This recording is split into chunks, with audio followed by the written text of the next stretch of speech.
Number 10. Batman. Ooh, one of my favorite heroes out there, especially right now. Despite Batman claiming to always be so in control, even he has his limits. We've seen countless realities and Elseworlds where Batman completely loses control and even becomes some of the most powerful and unstoppable villains we've ever seen in DC's history. And we got a lot of unstoppable villains. But when it comes to Batman, one of the biggest villains I can think of for him is Batman Who Laughs. Batman is a villain who loves to prepare for any potential crisis, but often it is this obsession that ends up being his downfall. And even in the main continuity, there are a few times that Bruce has teetered near the edge of losing it. Also in the Batman Telltale game, granted at least that loss of control, well, it wasn't really his fault. Number 9. Cersei. Cersei is a member of the Eternals, who admittedly have all flown off the handle before at some point. But in Cersei's case, this has happened more than once. Cersei at one point suffered from an eternal illness known as Mad-Wari. Mad-Wari? Mad-Wari? That sounds weird, but I'm just gonna assume I'm saying it right. Which appeared to make her more aggressive, even pushing her to at times kill her opponents. Her change in demeanor was also denoted in the comics via a change in costume. I love a good costume change, with her wearing a bright red number in place of her more common green superhero attire. I mean, I feel like red or green, either way you do it, I love both those colors personally. In order to help cure Cersei, who refused to acknowledge her illness and initially resisted the help of her friends, they decided to place her in Gon Josin with the Black Knight, forging a soul bond between the two, which would go on to basically cause a series of other awkward problems, as Black Knight and Crystal were more in love at the time than Black Knight and Cersei. And later on, there would end up being an alternate version of Dane Whitman, aka Black Knight, hell-bent on killing every version of Cersei across the multiverse. But hey, that's a story for another time. And all you nerds out there, before we move on to this next spot, if you are loving this list and you want more lists like it, be sure to let us know by giving this video a thumbs up. Number 8. The Flash. In the comics, Barry has lost it a few times, usually as a result of Eobard Thawne, Professor Zoom, manipulating him. One of the earliest examples of this in Barry's history was when Thawne attempted to do harm to Barry's fiancée on the day of their wedding. This also happened after Thawne had already killed Iris West, who is Barry's one true love. Fearing for his fiancée Fiona's life and not willing to lose another romantic partner again, can't blame him, after what happened to Iris, Barry shouted, "Not again!" and snapped Thawne's neck. As a result of this excessive use of force, Barry actually ended up losing his fiancée Fiona anyways and was put on trial. It all worked out in the end though, as he managed to escape to the future where Iris was waiting for him. And I know what you're thinking. Wait a minute, I thought you said Iris was dead, so how could she be alive in the future? Well, this is the Flash, so time travel and such, and I don't know, maybe clones, it is comics. Look, it doesn't matter anyways because this happy ending also was interrupted shortly thereafter by Crisis. All of our happy endings got interrupted by Crisis. Woo!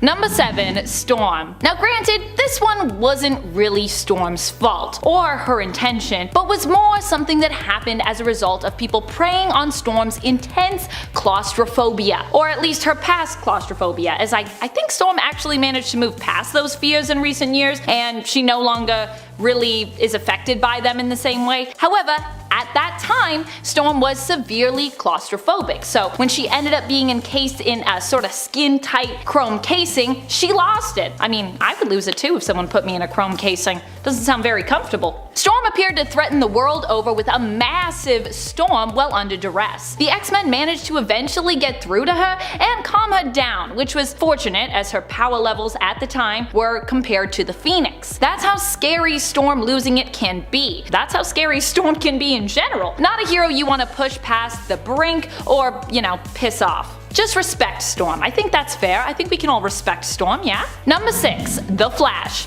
Again, but the other Flash. You know what I mean. Wally West is known for being one of the most powerful heroes out there as the Flash. Honestly, I have always felt that super speed is right up there with one of the best power sets. I would agree with Amanda on that. He's also known for being one of the best heroes out there when it comes to his capacity for goodness. All around, Wally is just a lovable dude, but that doesn't mean that he is immune to the pressures sometimes inflicted upon our favorite heroes. Wally himself experienced a loss loss of control over his speed powers and his emotions during his time at Sanctuary. Basically a safe haven for heroes to go and talk about their feelings. Basically allowing them to do therapy in a safe environment. But it wasn't really open to villains, unfortunately. I thought it was pretty unfortunate anyways. I feel like I should be included, you know, I'm moving towards being a hero, right? Wally's paranoia, mainly caused by the reset of the New 52 continuity as he remembered the previous one, New Earth, resulted in him rifling through the files at the Sanctuary. Now this overloaded his mind with intense emotions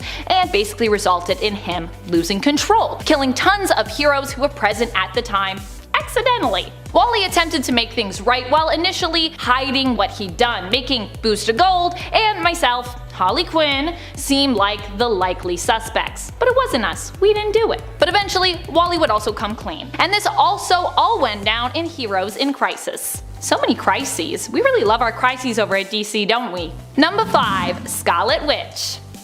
Poor Wanda. Like many heroes on our list here, her loss of control wasn't really all her fault. Wanda for years had issues with feeling unworthy of love, leaving her feeling undervalued and resulting in her constantly ending up in questionable romances and doing her best to please everyone around her. So when her so-called friends lashed out when Wanda created her and Vision's children, kind of warping reality to have and keep them, it pushed her past her breaking point. When Wanda had discovered that her children were taken from her, she became unstable and eventually she kinda snapped, resulting in the events of House of M. And even there, once again, she was trying to not just give herself a perfect world, but also give all of her friends, family, and her colleagues theirs too. And even then, it still wasn't enough. Now look, I'm not saying that she was completely justified in her actions, just that it's understandable that all this unresolved trauma resulted in M-Day when you consider how powerful the Scarlet Witch is.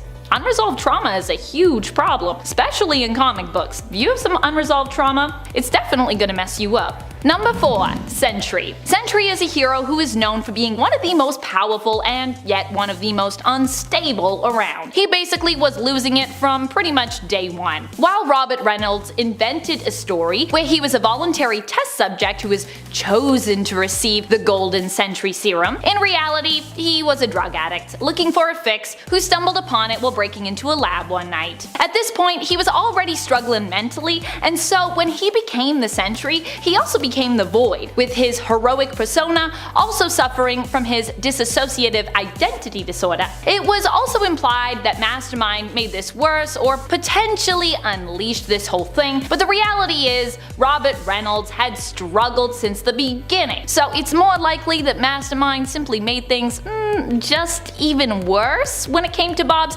dissociative identity disorder, his DID. While the Sentry is supposed to be one of the greatest and most powerful heroes ever in Marvel Comics, the Void is supposed to be just the opposite, one of the worst and most deadly villains to have ever existed. Number 3. Superman. In Injustice, Superman completely snapped when he was faced with the fact that he'd killed Lois Lane and their unborn child together. Now this was not his fault, mind you, as he was being manipulated into thinking that Lois was Doomsday, so he lost it. He killed Joker and decided that the world needed a more severe kind of justice. A justice that would not allow any crime to continue, even if it meant taking control of the entire world in order to do so, which was pretty much what Supes did, along with his own loyal version of the Justice League, of course. This did create a big split amongst those heroes, as some felt Superman was in the right, while others thought taking people's freedoms away, no matter the reason, was never really worth it. And I kinda gotta agree with those other heroes. Number 2. Raven. I mean, Raven has to work constantly to keep herself from losing control of her powers and herself. Raven's emotions can cause her to completely lose control and turn to the dark side, both when it comes to her powers and her own inner self. One of my favorite points to come back to for levels of evilness and losing it for Raven is the Nightwing and Starfire New Titans wedding issue, issue number 100, for those interested in checking that out. Not only does evil Raven crash Dick and Corey's wedding and threaten Starfire, which is already a lot, I gotta admit, but she also sets up just how awful this is going to go right from the start when she arrives and immediately incinerates the priest. Yikes. Talk about an entrance. It's actually impressive to me that after the number of times Raven has turned super duper evil, she still manages to return to the side of heroism time and time again, and find a level of forgiveness from her peers. I mean, I feel like I've done a lot of bad stuff, but I don't know if I have anything on Raven. I know it's not really her fault most times, but she's done a lot of really bad things. Number 1. Phoenix. Jean Grey has lost control on a few occasions, but one of the most memorable is likely when she went from Phoenix to Dark Phoenix. Now, of course, in retrospect, this wasn't really Jean, but more an imprint and kind of adopted version of her used by the Phoenix Force. But still, it was made from Jean and likely represents what Jean would have done in that same position. So we can still kinda call it Jean. Comics are confusing. Phoenix ended up losing herself to the dark side after her interaction with the Hellfire Club. Interactions there caused Phoenix to snap, breaking through any mental barriers that were still holding on in her brain and causing her to give into her dark side as the power overwhelmed her. One of the first actions was to make Mastermind lose his own mind when she allowed him to see just how much power she was dealing with on a psionic level, giving him a little taste of what she experienced and the information that she had instant access to, which overwhelmed him, rendering him catatonic. From there, it only got a lot more crazy, and it would end up with Dark Phoenix destroying a star and the surrounding planets, one of which was inhabited by, well, millions of people.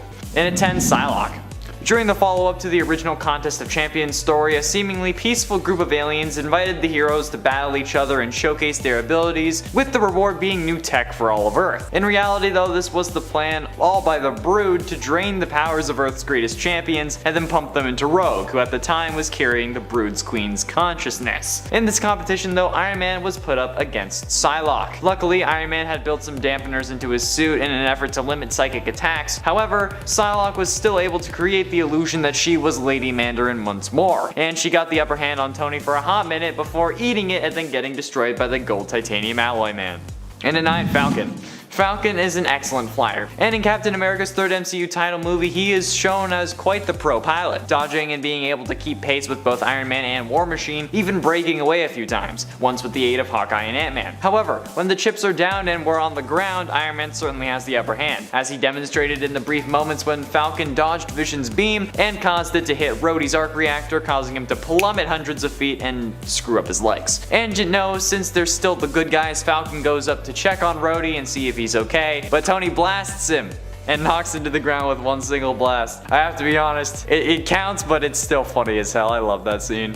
And at 8, Brother Voodoo. Jericho returned to his native Port-au-Prince, Haiti after 12 years of education and practice in the United States. His brother Daniel though was dying from the spell of a rival Bokor who claimed he served the evil serpent god Damballa. After only a few weeks, Jericho had reached a proficiency in voodoo even greater than his brothers though. To further increase his power, Papa Jambo performed a rite that summoned Daniel Drum's spirit back from the dead and joined it with Jericho's own. And in the Axis storyline, Brother Voodoo used this power to possess Scarlet Witch, who Iron Man then had to fight off. Brother Voodoo, possessing Wanda along with a good Doctor Doom and Red Skull, worked to reverse the spell that caused Axis, but Iron Man escaped its effects by throwing up a last-minute telepathic shield, protecting himself from its reversal. I think that it's weird, like having a good version of Doctor Doom, though.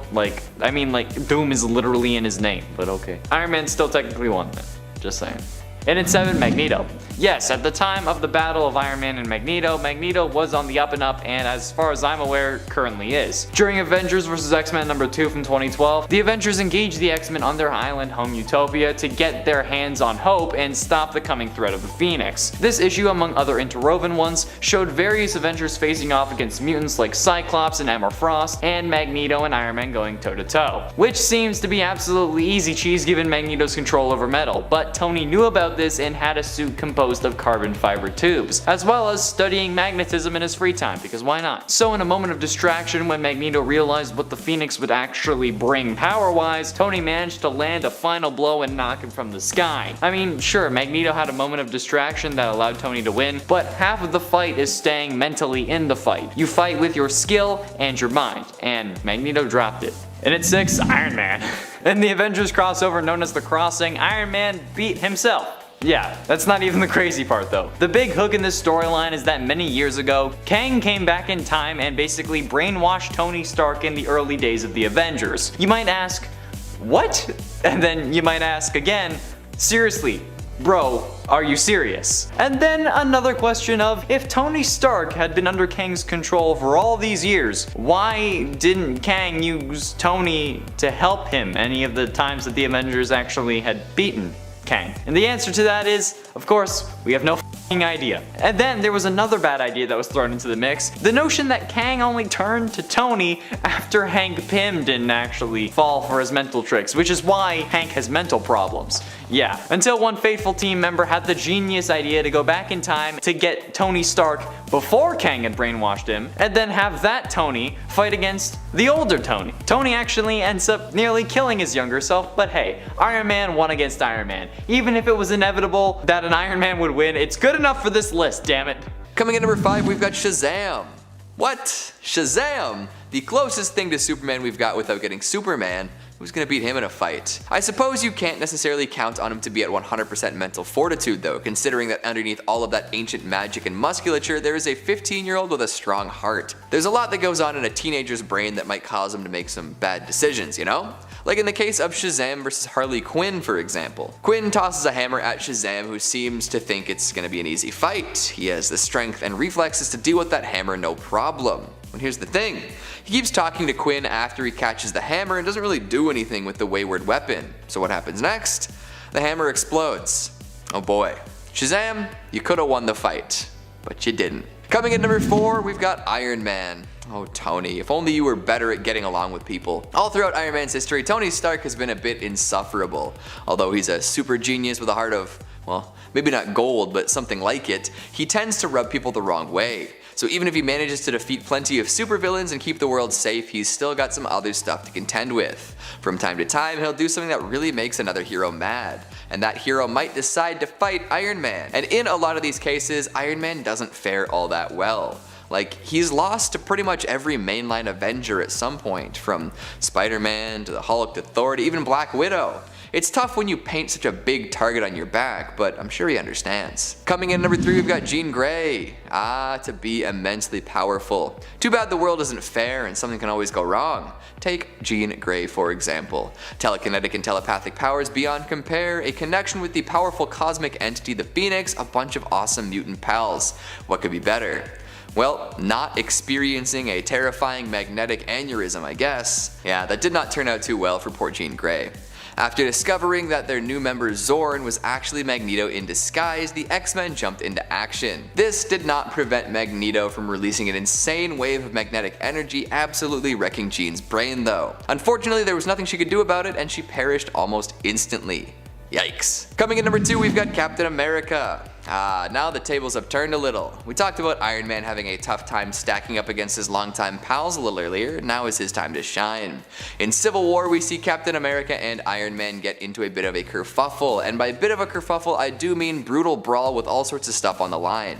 It's a crazy fight with plenty of killer moments and momentum swings, but in the end, Tony Stark comes out on top. Damn, Cap. And finally at number 1, we've got Silver Surfer. Not the power cosmic. That's absolutely wild.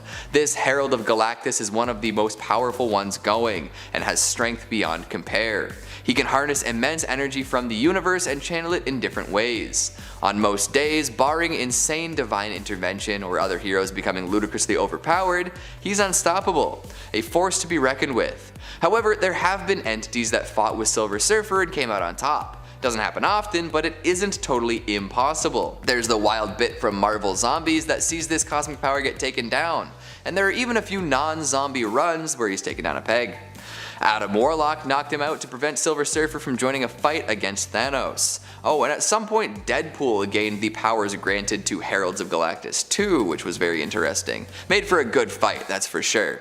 So even the most powerful beings can be defeated from time to time, eh? Number 10, Darkseid is called. In the Snyder cut of the DCEU film Justice League, we learn that the heroes don't actually save the day. In the original version of the tale, they kinda lose and are too late to prevent the Mother Box from calling out to Darkseid, who arrives on Earth. The Mother Box explodes, seemingly killing our heroes. However, there is one hope left. While technically in this timeline they lose, Barry Allen, aka The Flash, manages to use his superpowers to race beyond the speed of light, turning back time and giving everyone a second chance. Also showcasing how much of a powerhouse the hero can be and making him one of the most powerful superheroes on the team in this version of the story. So although for a moment they lost, The Flash gives the team a second chance, and this time they do manage to save the day, with Cyborg preventing the Mother Boxes from coming together and reaching out across the cosmos with Superman's help, and Aquaman and Wonder Woman defeating Steppenwolf, who dies while being sent back through the portal to Darkseid on Apocalypse. But that first time around,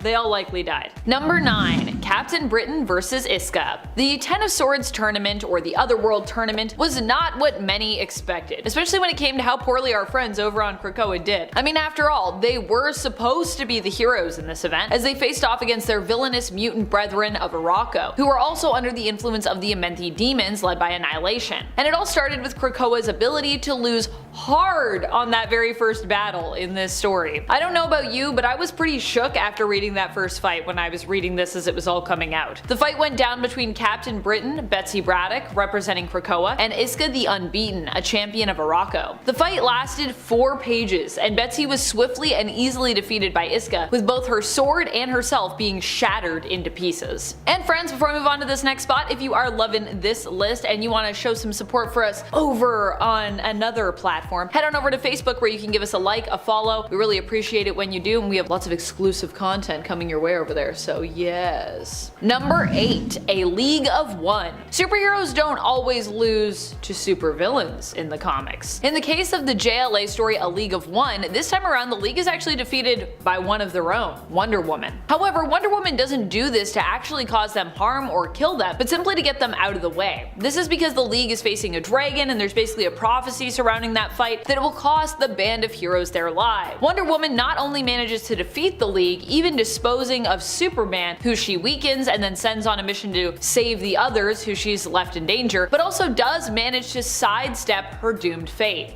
Sort of. Wonder Woman was willing to die in the League's place, hoping to spare the rest of the team, but in taking on the dragon by herself, she manages to actually avoid dying. At least dying permanently. She dies momentarily, but is revived by Superman, who arrives just in time to bring her back from the brink of death by giving her life-saving CPR. So she died, but only for a minute. Number 7. Emperor Doom. In this story, Dr. Doom succeeds in taking over the world by using the powers of the Purple Man, who he keeps as his prisoner. This might sound like a lot to put on Purple Man, aka Zebediah Killgrave, whose powers aren't generally depicted as being capable of working on a global scale. However, Doom manages to boost Purple Man's power while also taking it for himself by trapping him within a large psychoprism prison. Surprisingly, Earth actually does pretty well under the rule of Doom. Hunger, crime, and war are pretty much all eradicated under his rule, but at the high cost, of course, of free will of every individual on the planet. In the end, Doom isn't defeated, but actually chooses to relinquish control, becoming bored of the monotony of ruling without any opposition. Number 6. Tower of Babel. In the Tower of Babel event, Ra's al Ghul manages to use Batman's own intel and files on the Justice League to defeat them. No,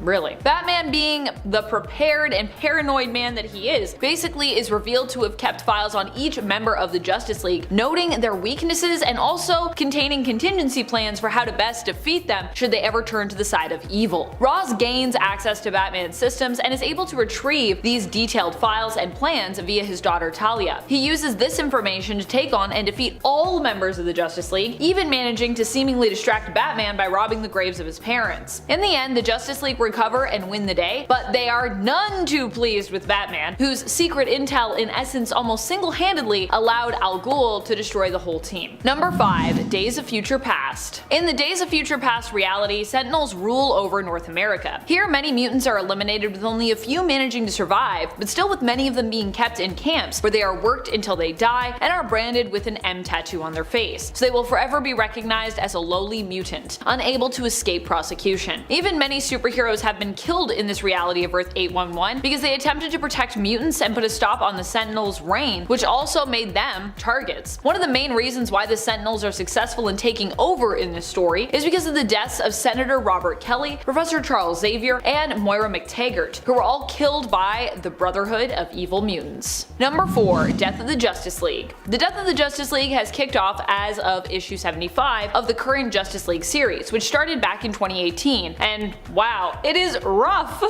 What happens to the Justice League? Well, they face off against Pariah, who himself is from one of the first worlds to be targeted during the events of Crisis on Infinite Earths. He was cursed with basically watching all these worlds die again and again, unable to stop it, despite being one of the first people to warn everyone that Crisis on Infinite Earths was coming. Now, with the multiverse reset following the events of Death Metal, Pariah claims that he sees the signs of the crisis happening again. Desperate to prevent this, his plan is to wipe the slate clean when it comes to the heroes, so that the possible new Anti-Monitor who will come into existence will have no reason to continue with the crisis. Seems like some flawed logic to me, but this man has also seen some, so I understand his desperation to do whatever he thinks will work when it comes to avoiding another crisis. Number 3. Age of Apocalypse. While the Age of Apocalypse does eventually end, this reality is based on the whole idea of what the world would be like if the big bad villain won, and by big bad villain, we of course mean Apocalypse this time around.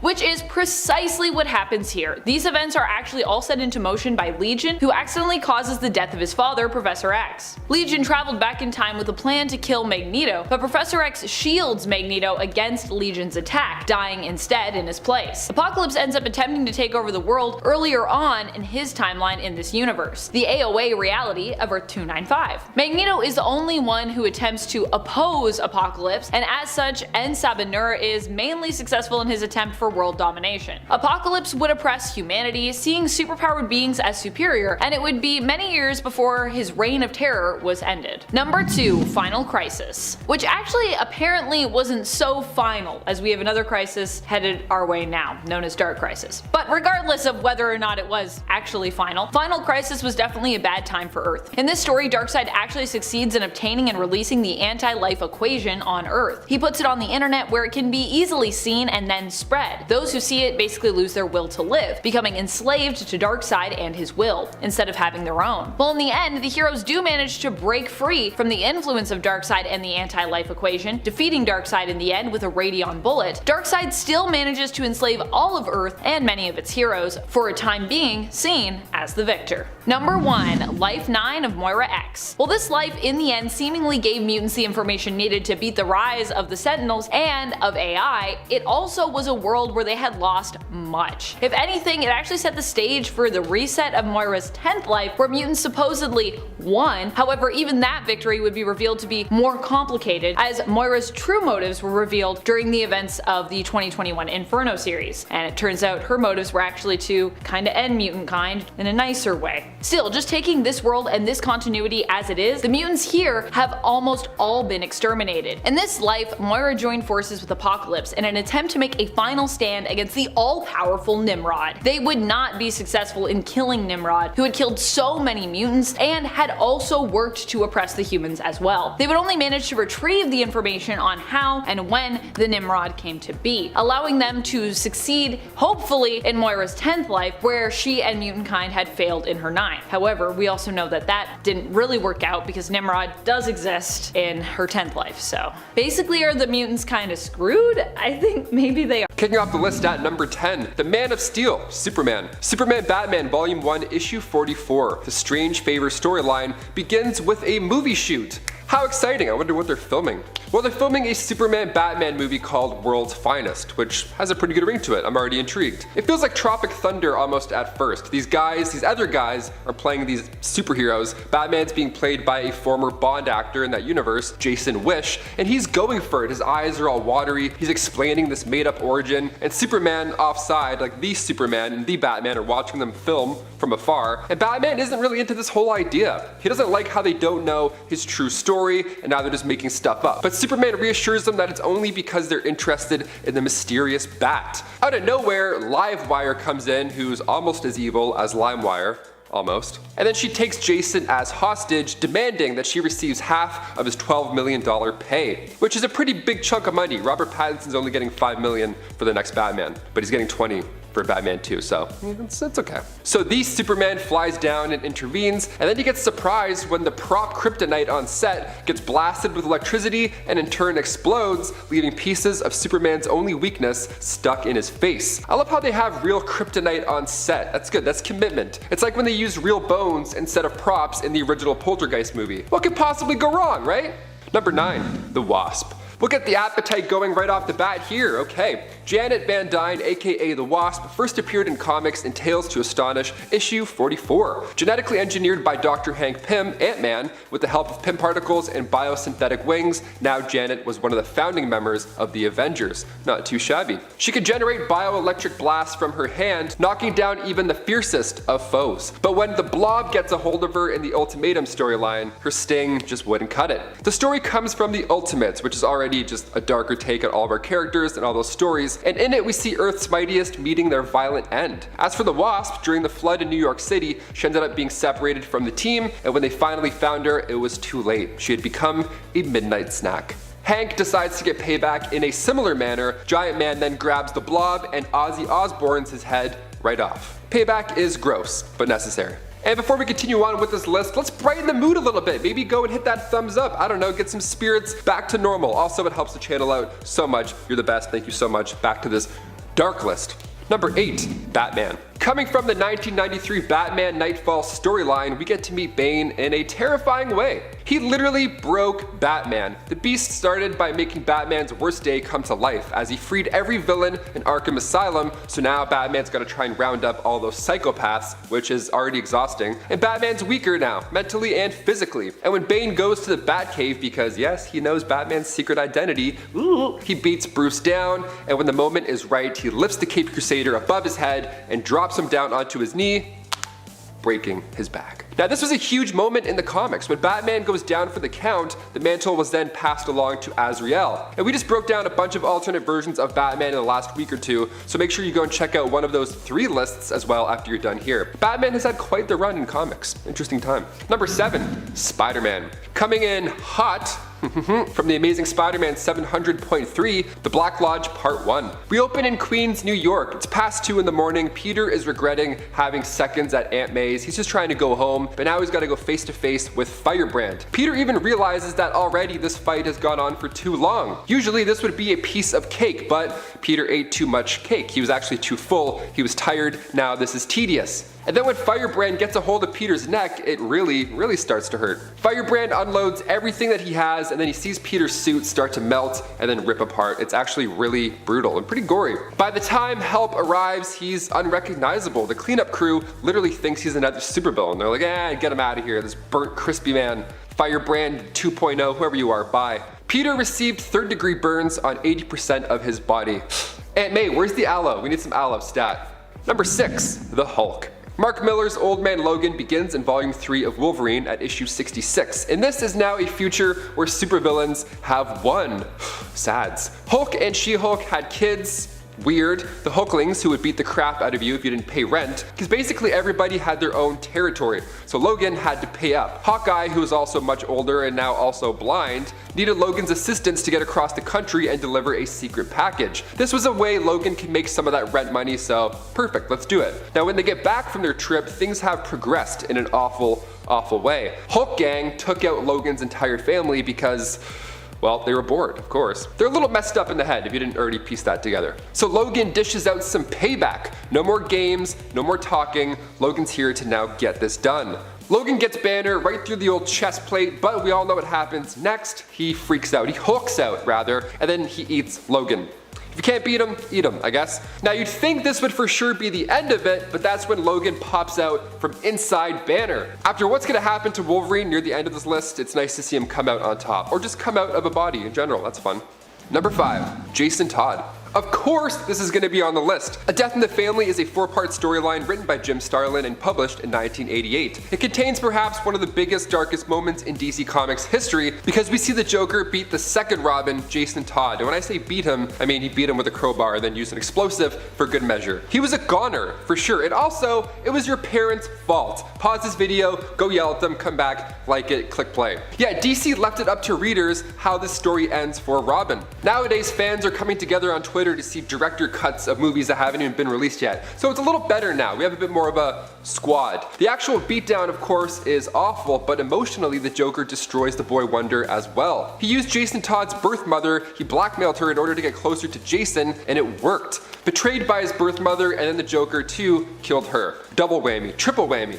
4 whammies, I don't know, all the whammies. Number 4, Green Arrow. Green Lantern, Green Arrow, issue 85. Let's talk about it. The first few pages, we see Oliver Queen walking at night trying to get home when all of a sudden some punks, some fools try and rob him. Now this is a day in the park for most of our superheroes. Now it's not like he was tired or maybe he didn't see it coming like Peter, he ate too much cake. He actually was in a bad mood. He had lady troubles, he was ready to fight. He was like, okay, I'm looking for this. You guys picked the wrong guy, let's go. He's like getting warmed up. He was feeling good. And then a guy pulled out a crossbow, because you know, all those thugs that carry crossbows through the city, and then Ollie gets shot right through the shoulder with an arrow.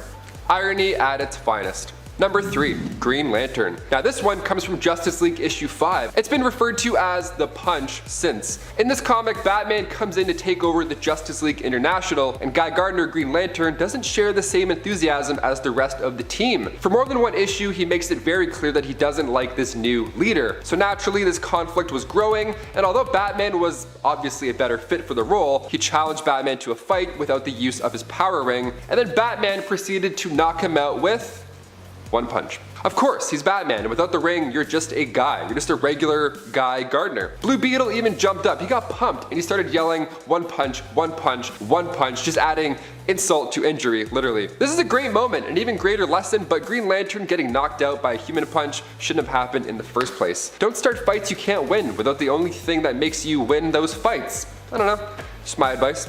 Number 2, Martian Manhunter. In Final Crisis 1, John Jones' Martian Manhunter gets trapped in a prison. See, he originally went there undercover as John Jones in his human form and would regularly report back to Batman. That's when the villains decided to break free and then he was left behind.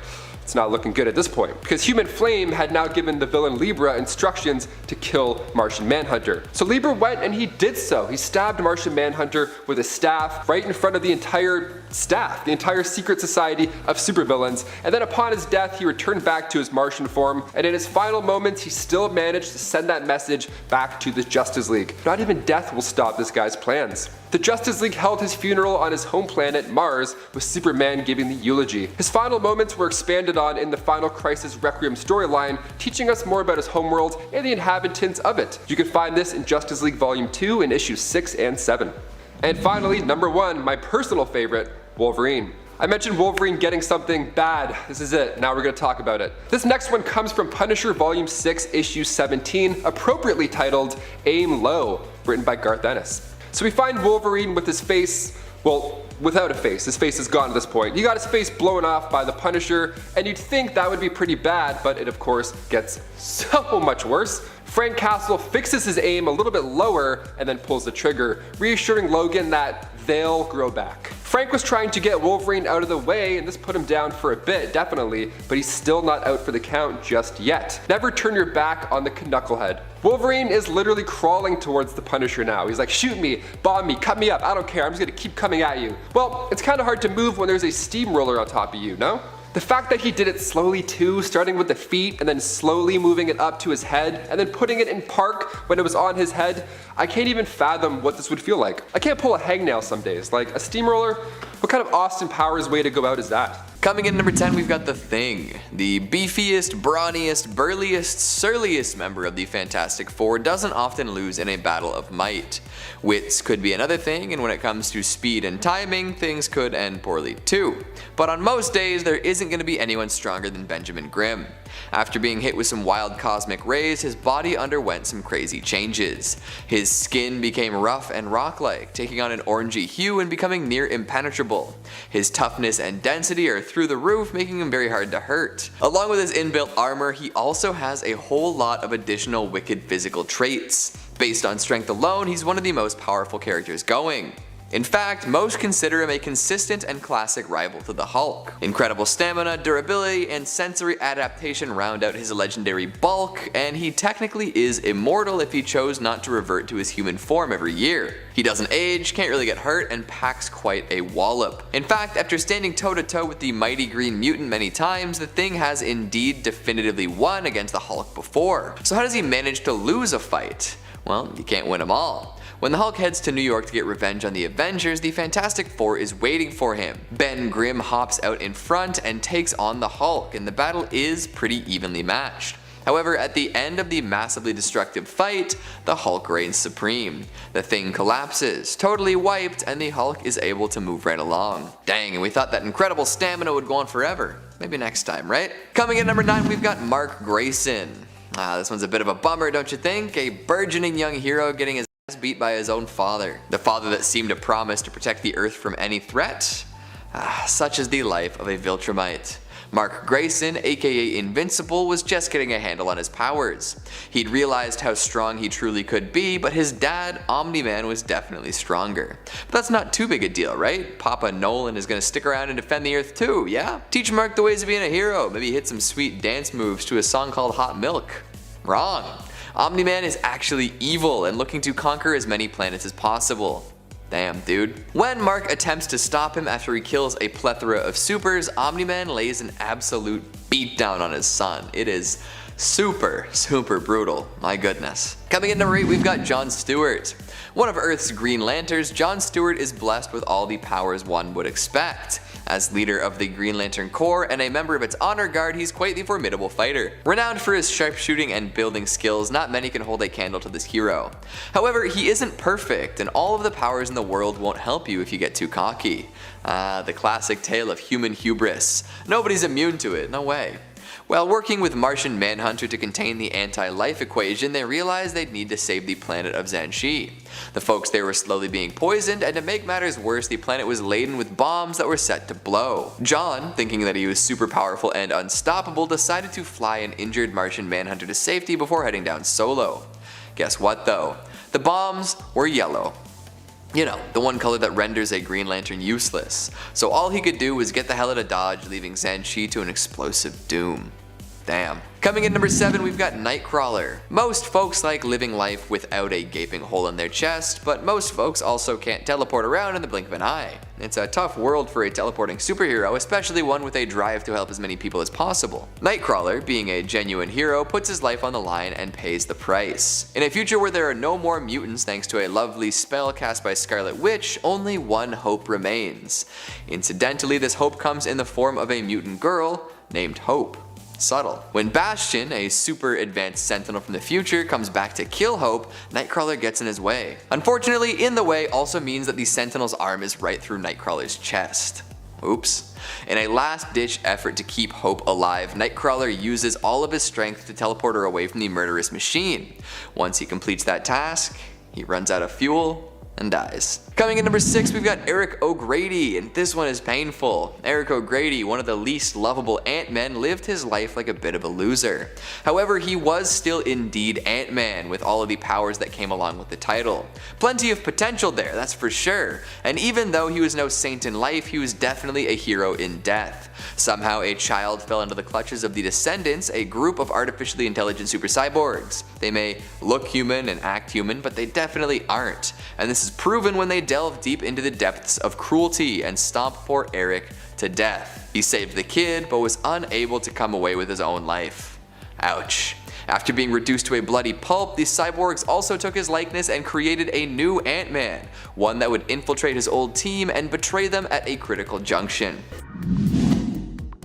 Number 5, Green Arrow. Another character who is usually pretty good at keeping his cool. However, in 2010's Justice League Cry for Justice storyline, his patience and control are pushed to their absolute limits, and needless to say, he did not deal with the pressure too well. This was all thanks to Prometheus, a villain determined to attack superheroes and hit them where it hurts the most. In this story, the Red Arrow had his arm completely ripped off, and then his daughter was crushed as part of Prometheus' plan. This really pissed off the Green Arrow, but he decided to let Prometheus go after he'd been captured, and it seemed like, for a time, that the Green Arrow had kept his emotions in check. But then the scene shifted to Prometheus' lair, and we saw that was not the case, even in the slightest. Prometheus heard a noise behind him, and when he turned to investigate, he saw that Green Arrow had come to pay him a little visit. After a very brief discussion, the Green Arrow shoots an arrow straight into Prometheus' forehead, sticking him to the wall and killing him, stating that Prometheus never knew that at his core, Green Arrow wasn't a hero. He was a hunter. Check the storyline out for yourself and let me know what you think about it in the comments below. I personally love Green Arrow, and I think this ruthless side of him is pretty freaking sweet. Number 4, Spider-Man. Back in Black, a great AC/DC song, but also a Spider-Man storyline that ran in 2007. After a sniper's bullet changes everything for Peter Parker and his life, he dons his infamous black costume once more. From then on, Spider-Man would stop at nothing to find the man who pulled the trigger and, even more important, the man who gave the order to kill. This is truly Spider-Man at his darkest hour. Now I realize that was probably a little bit vague, so I'll just tell you straight up. Aunt May is the one who was shot, and this caused Peter to go off the rails. He tracked down everyone involved with the shooting and found that it all led to the Kingpin. He found the Kingpin in prison and he beat the living daylights out of him. He beat him within an inch of his life and then promised to kill him if Aunt May was to actually die. After he beat him to a pulp and got Fisk really scared, Peter decided to let him live with the shame of being handily beaten by a guy half his size in front of literally everyone in prison. Certainly surprising that the joke-filled webhead could be so ruthless, but I don't know, can you really blame him? Give the storyline a read for yourself by checking out 2007's Amazing Spider-Man number 539 to 543. Number 3, The Hulk. You always have to include the Hulk on any list that involved the hero losing control, because it's the Hulk, it's kind of his thing. In World War Hulk, the sequel to Planet Hulk, the Hulk is married to Kara, and they have a child on the way. After he is tricked by the Illuminati and sent into space with her, their spaceship exploded and she and the unborn child were unfortunately killed. Now, we all know that the Hulk has a very bad temper during the best of times, so you can only imagine what this tragedy did to him. I feel like I don't need to say it, but I will anyways. He went absolutely insane. He traveled from place to place, smashing everyone and everything in his path, and he single-handedly destroyed so many different superheroes that I won't even start to list them because I would be here for hours. Eventually his rage grows to such an extreme that the radiation threatens the entire Earth and he is taken down to save the planet. Even if you consider how grouchy the Hulk is and how often he loses it, this is entirely a different level for him. Give the story a read for yourself, starting with 2007's World War Hulk Prologue Worldbreaker Volume 1. Number 2, Wolverine. You probably know what I'm going to be talking about if you're a fan of the X-Men series when it comes to Wolverine. In the Wolverine Old Man Logan storyline, we get to see the vicious side of Wolverine that we have all come to know and love. However, this time it wasn't necessarily his fault. So basically it's the future and Logan is now an old man, and he hasn't used the Wolverine persona or his claws since this mysterious night in the past when a bunch of villains supposedly attacked. We learned through some flashbacks that a massive group of 40 supervillains attacked the X-Men mansion, and during this attack, Wolverine gets in touch with his primal side and goes absolutely crazy and kills every single one of them. After the fight and the intense slaughter, things change and Wolverine realizes it was all just an illusion. The entire time Wolverine had his vision and mind altered by Mysterio, and all the villains that he killed in combat were actually his fellow X-Men. This destroyed Logan and he decided to retire his Wolverine mantle after that, essentially killing that part of him so he would never do something like that again. It's definitely a very sad way to end a run as a hero, but I see why he felt that was necessary. Give this a read for yourself, starting with 2018's Old Man Logan Volume 1, Number 1, and while you're at it, why not rewatch the movie Logan and see if you can, draw any comparison. Number 1, Tara. If you're like me, then your first introduction to Tara was probably through the Teen Titans TV show, and man, I always remember thinking how cool of a character she was, and in the specific issue that I'm going to be talking about today, we get to see exactly how crazy strong she can be. The Dark Multiverse Teen Titans The Judas Contract reimagines one of the most renowned stories in comic book history, The Judas Contract. In this reimagining, Tara's betrayal starts with not the Teen Titans, but with Deathstroke himself. Now free from her mentor's influence and supercharged by the same serum that turned Slade Wilson into the world's deadliest man, Terra works to forge a new destiny written in the Teen Titans blood. Now calling herself Gaia and viewing herself as a literal goddess, she changed her costume and attacked the Teen Titans Tower, killing Raven, Starfire, Wonder Girl, and Cyborg before battling against Robin and Kid Flash, who she was also able to overpower and kill. I could continue the list of who she killed, but again, we would be here forever, so I'll save you the trouble. She managed to destabilize the Earth's core, and from then on, she forced every remaining being on Earth to bow down to her as a god. Pretty insane, right? Highly recommend you check this story out for yourself. Amanda McKnight and I have been talking about it ever since I started here, and we would love to hear your thoughts on it too. And at 10, The Flash. Now, The Flash has fought alternate versions of himself a lot, and I mean a lot. But I think that the most interesting time was when it was him from an alternate future where Wally West had died. And this future Barry's solution was to come back and kill his past self so the timeline of events that caused Wally to die wouldn't happen. Yeah, I still don't understand it either. However, to gain enough speed, Barry has to kill all of his rogues, including Gorilla Grodd, Mirror Master, and Captain Cold, who he just like sits with as he dies. It's weird. I also don't get how going on a killing spree helps you gain more speed, but whatever, maybe Reverse Flash did it. He eventually does gain enough speed and runs back in time to try to kill himself. But both the present Barry and a future version of Wally West fight off future Barry, and future Barry gets killed. But before dying, he's able to mutter Thawne in an attempt to explain that Thawne killed his mother. Yeah, gotta love comics, right? They make so much sense. In at 9, Mecha Vibe. I will admit the Flash TV show has gone in some interesting directions recently. However, the most recent season saw Barry lose basically all of his emotions for a time while trying to build an artificial speed force. But this ended up causing Barry to be very logical but also weirdly impulsive, becoming a form of pseudo-villain for a couple episodes. But when choosing to take only Iris out of the Mirrorverse, the team retaliates and tries to stop him. But in the process, Barry absolutely destroys all of them because he literally can predict where a ball will appear before it's thrown. He just puts his hand up and there's a ball that will just bounce in random directions that Cisco throws, and then he doesn't move his hand and catches it. Like, what? Gotta love that speed thinking. And you know, it's not like that would have helped against DeVoe or anything. Gotta love when they introduce new abilities that would have really helped previously, huh? Oh, and that damn copyright neutral lightsaber battle in the finale, seriously? That had to be the most ridiculous bull I've ever seen on this show. Like, I thought Godspeed was gonna pull some like sick ass Zeus bull and like start like grab the lightning and like start throwing it, but no, he made a lightning saber. This show, man. And at 8, Green Arrow. Okay, so during the Elseworlds crossover event, Flash and Green Arrow swapped their powers. So Oliver Queen became the Flash and Barry Allen became the Green Arrow. Yet even with that, Barry was in essence still his old self until he started having to take on a darker personality in order to be the Green Arrow. Before doing this, however, he did finally get his revenge on Oliver after around 6 years. In the very first crossover, Flash vs. Arrow, we saw Oliver training Barry on how to case an environment. He did so by placing remote control crossbows in a field and told Barry to catch an arrow. After he did, the remote control crossbows shot Barry in the back. Literally.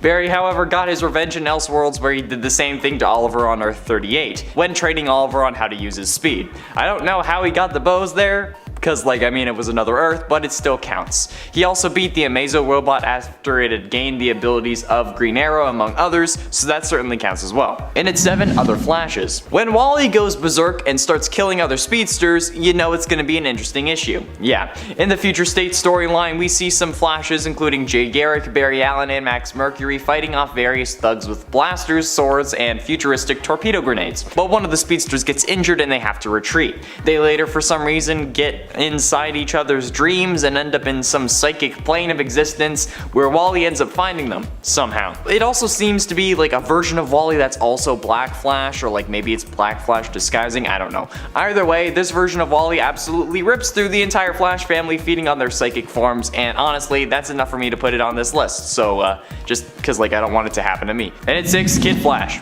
In season 3 of The Flash, Barry kinda gave up on his responsibilities because he was scared of losing Iris. Like, I get it, the girl you've been pining after for years had finally admitted that she had feelings for you, but then you went and changed the timeline, so losing her would definitely end up sucking.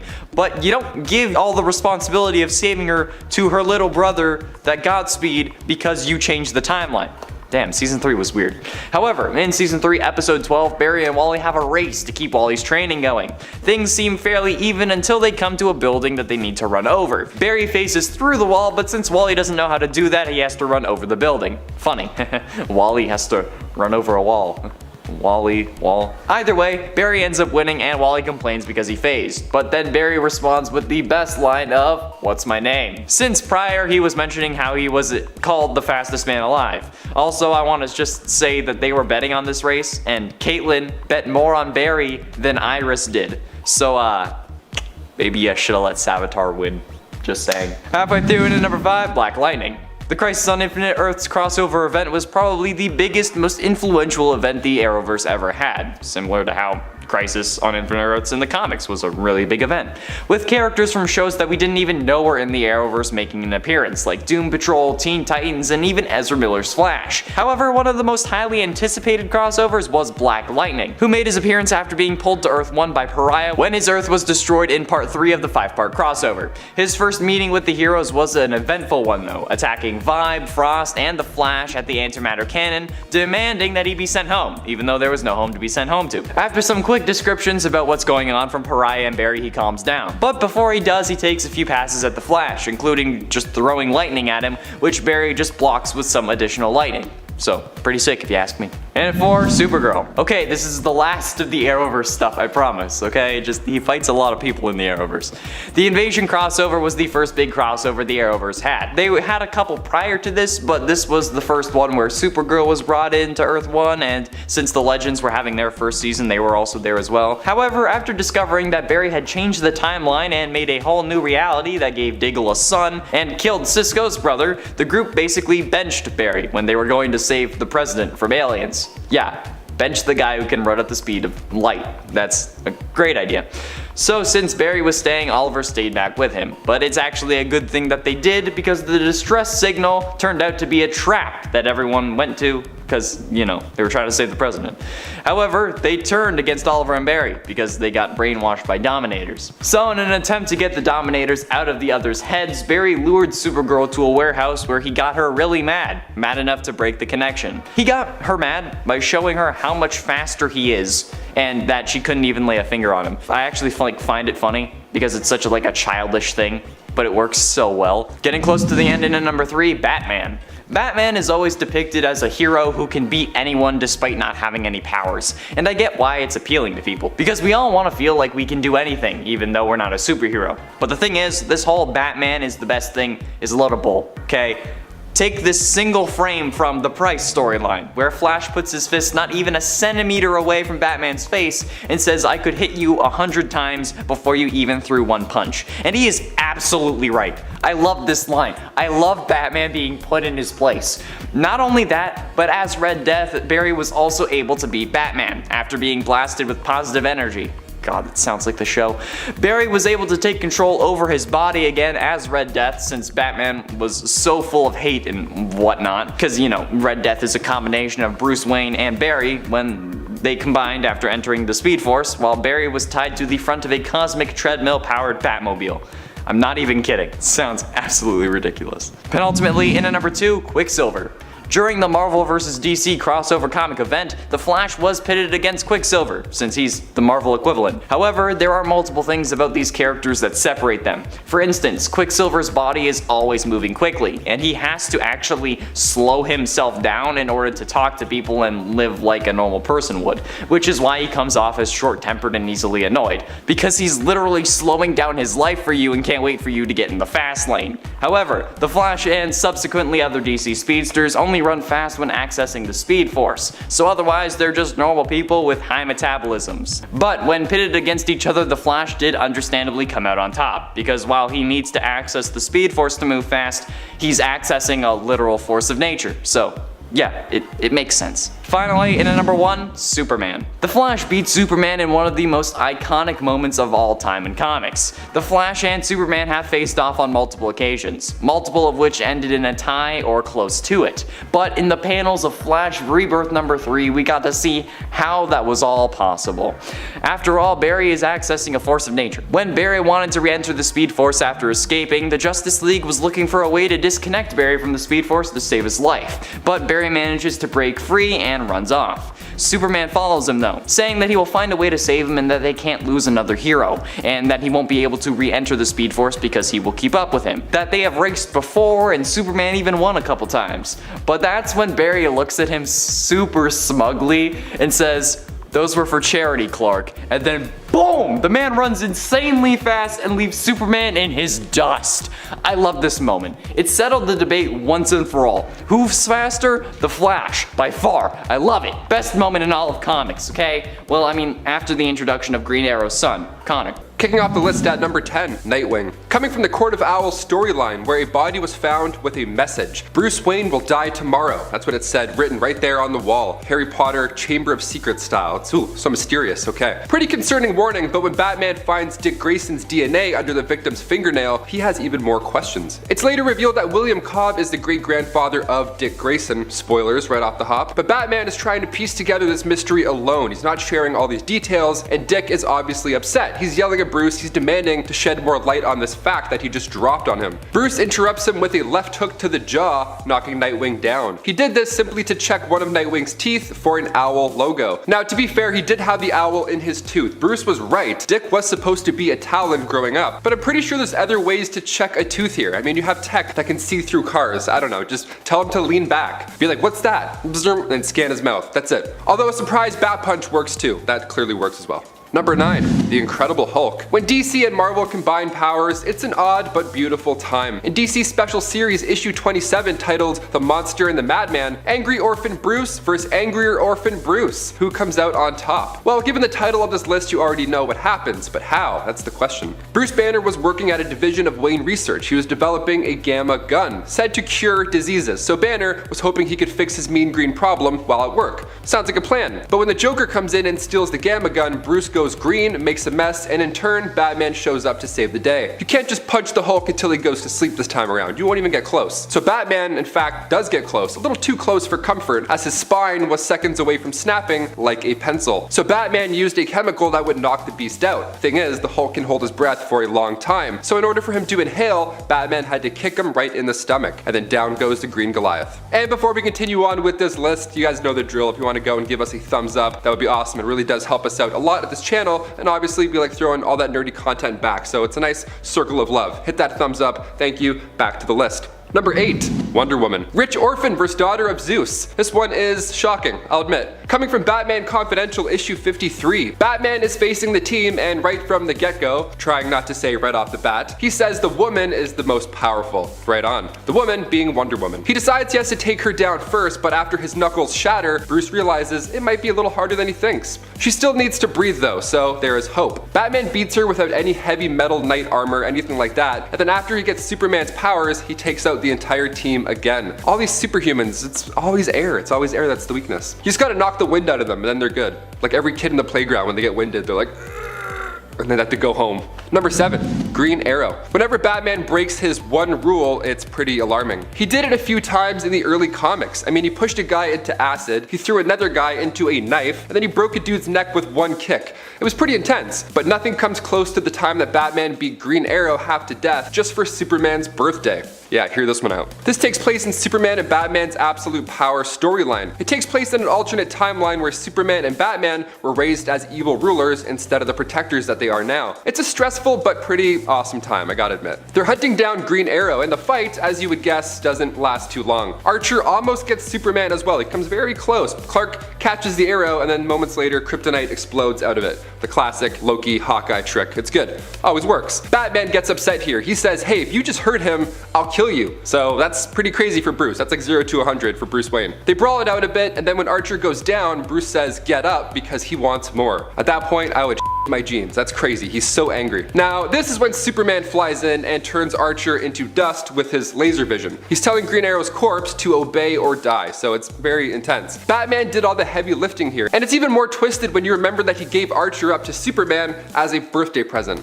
Number 6, the Ninja Turtles. Batman beating up the Foot Clan and coming face to face with Shredder is pretty awesome. But when he meets the Turtles, he has no idea what exactly he's facing. He's like, are these good guys or bad guys? I'm very confused. All he sees are giant moody turtle monsters with weapons, just like eating pizza. So of course, a brawl goes down. It also doesn't help that the Turtles were breaking and entering into a pizza joint. Like, you're literally breaking the law, you're a bad guy. Batman thinks these guys are villains, so he takes them on all at the same time. He impressed the Turtles while doing so, and it takes Master Splinter's arrival just to calm things down. But even then, Batman's like, a rat? No sweat, I'll fight you too. Batman vs. Ratman, let's do it. He doesn't beat up Splinter, don't worry, because Splinter makes a run for it, which is crazy. The fact that Splinter and the Turtles had to run away from Bruce Wayne, that's awesome. We had to include it on this list. Until next time, Batman, just eating pizza.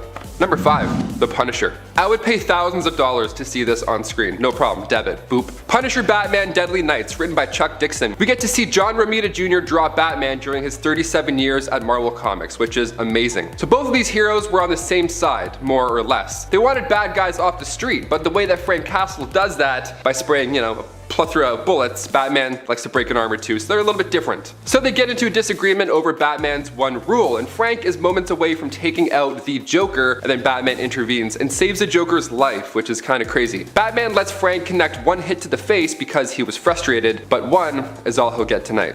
Number 4, Superman. One of the biggest movies of 2016. It's been teased since I Am Legend in the very background. Batman vs. Superman, Son of Krypton vs. Bat of Gotham. Who will come out on top? Well, the general audience wasn't a big fan of this outcome, but Bruce Wayne took this one. Bruce almost ended the God too, but luckily he was reminded of his mother and therefore his own mortality, so he didn't go through with that execution. In Batman vs. Superman, I mean, sure, Bruce had kryptonite, but Superman easily could have punched him into vapor. I wasn't too happy with this win, but after accumulating over $870 million in the box office, we figured it was worth a Martha mention. In the comics too, Batman has come out on top. In Injustice Year 5, Batman beats Superman in a back alley, and of course in The Dark Knight Returns, Bruce gets pretty close to ending the Son of Krypton. Number 3, Azrael. Right after the 1993 Nightfall storyline when Batman got wrecked by Bane, his back was broken. He decided to pass the Batman mantle to not Dick Grayson, no, instead he chose Jean-Paul Valley, aka Azrael. This guy is a crazy substitute. I mean, his run as Batman wasn't the same at all. Batman wasn't nearly as violent as Azrael. He's also just messy and irresponsible the way he handles things. Not really a great look for Gotham, but we have to admit he is a tad impressive because he did beat Bane with his, advanced Autobot looking suit. So he did a good job on paper. He was a decent successor, but not a permanent one. Once Bruce recovered, he had to physically force Azbat to leave the position. He got too cozy in the crime fighting life, but you know what? I don't blame him. But yeah, as far as being Batman, even the style changes were drastic. He had claws. I don't know, I'm not a big fan of claws. If someone was saving my life from a crime and he had claws looking like that, I would think I'm in more trouble. Number 2, Green Lantern. This one comes from Justice League issue 5. Fans refer to it simply as the Punch. At this time in comics, Batman was about to become the leader of the Justice League International, and Guy Gardner doesn't really share the same enthusiasm as the rest of the team. For more than one issue, he makes it very clear that he doesn't want Batman to run the show, although Batman was clearly a better fit for the role. Whatever, people get jealous. Guy was being sour, he was being a sour guy, so he challenged Batman to a fight without the use of his power ring.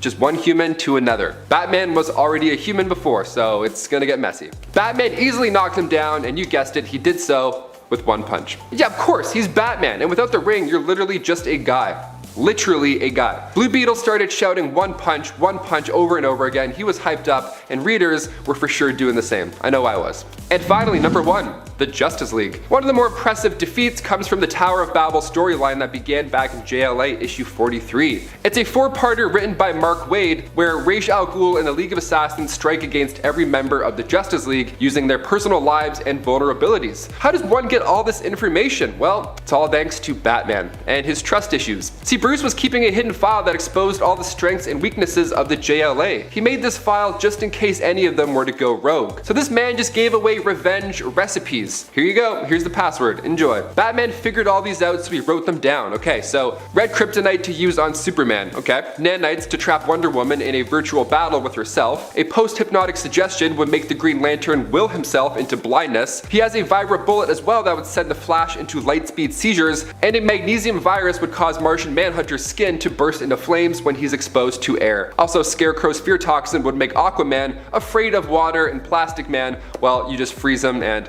flick him. Some blame Ra's al Ghul, but I blame the guy who had a dirty file of secrets. I don't know. I don't trust rich orphans anymore. That's my thing. I'm for sure going through all my friends' phones now. Coming in number 10, we've got Wolverine. Say it isn't so. The Hulk and Wolverine never would fight. They're both so friendly and easy to get along with.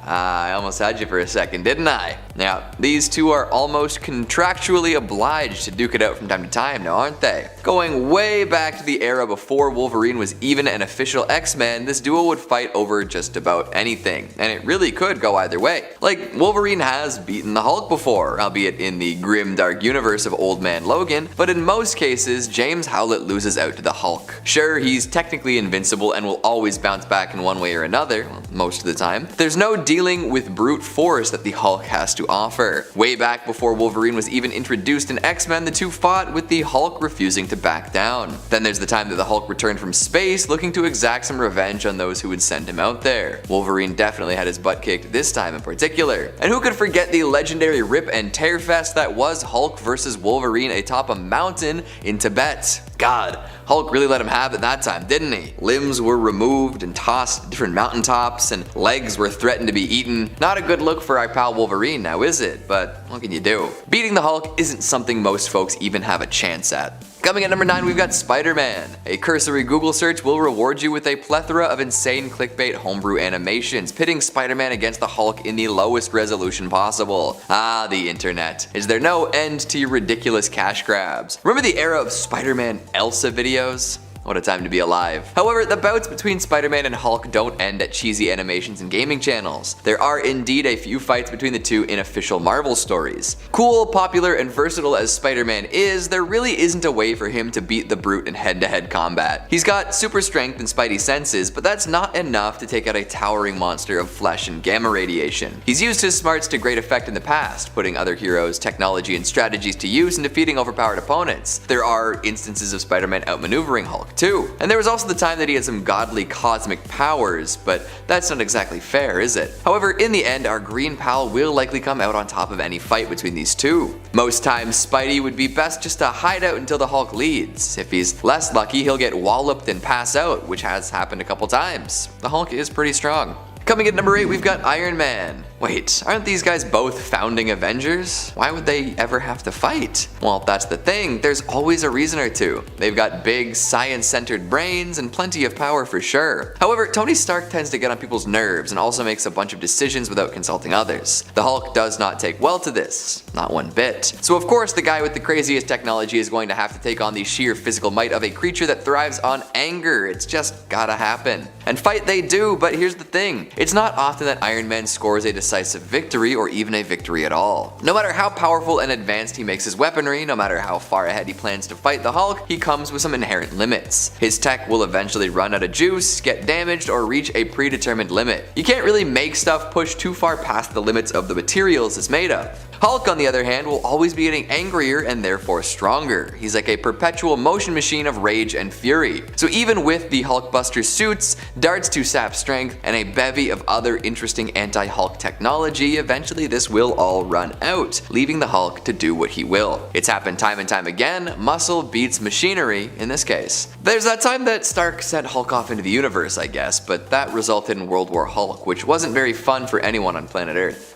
Whoops. Coming in at number 7, She-Hulk. Speaking of World War Hulk, funny how that works, right? One would think that Hulk loves his cousin too much to fight her. They have a long, strong history together, essentially treating each other as siblings, and don't often get mad with each other anyways, despite the anger inherent in their powers. Hell, Bruce Banner is the reason that She-Hulk is the way she is. After an emergency blood transfusion, Jennifer Walters is endowed with a less intense version of Bruce Banner's condition, like a watered down Hulk. Still plenty powerful and possibly the strongest woman in Marvel, but she's not quite a match for Bruce's monster. However, like I was saying before, why would they ever fight? They're family. Well, World War Hulk changed the way the Hulk saw the world. Totally fueled by anger and revenge, he came back to Earth a changed being. And coming across his cousin, he felt no remorse in slamming her so hard into the ground that the Earth around her was turned into a crater. Holy smokes, Hulk, no mercy, eh?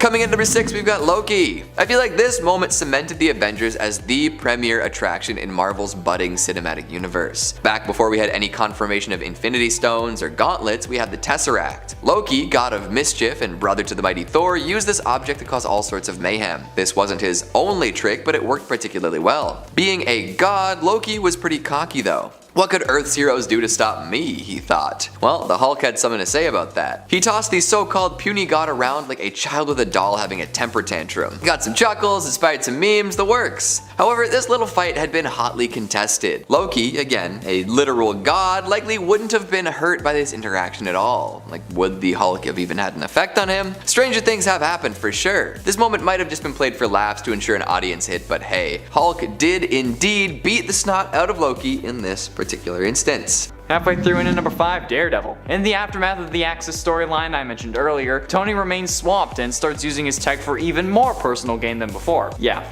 he's not evil exactly, but he's certainly not above getting all of San Francisco addicted to his new gene rewriting extremist app. Daredevil, who recently relocated to the city after being barred from practicing law in New York, doesn't like this for some reason, almost as if he has a conscience. But when he first confronts Tony in his new island mansion, the armored Avenger just tosses Matt Murdock into the ocean.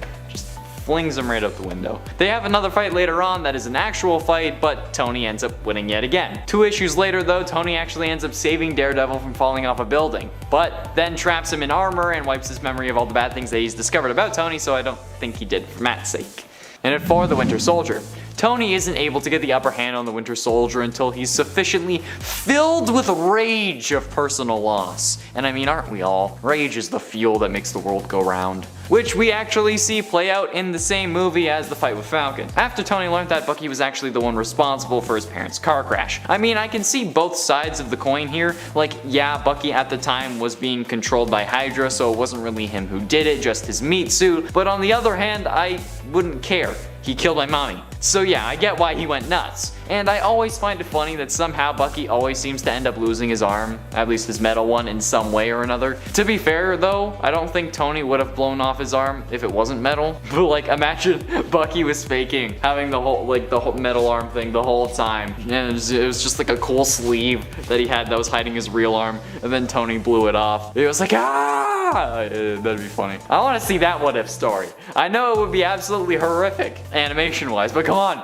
please make it happen. Also, I'm pretty sure that they had the Disney Plus series for What If planned before Stan Lee's passing, and that they were going to reveal him as the Watcher, but couldn't, which is sad.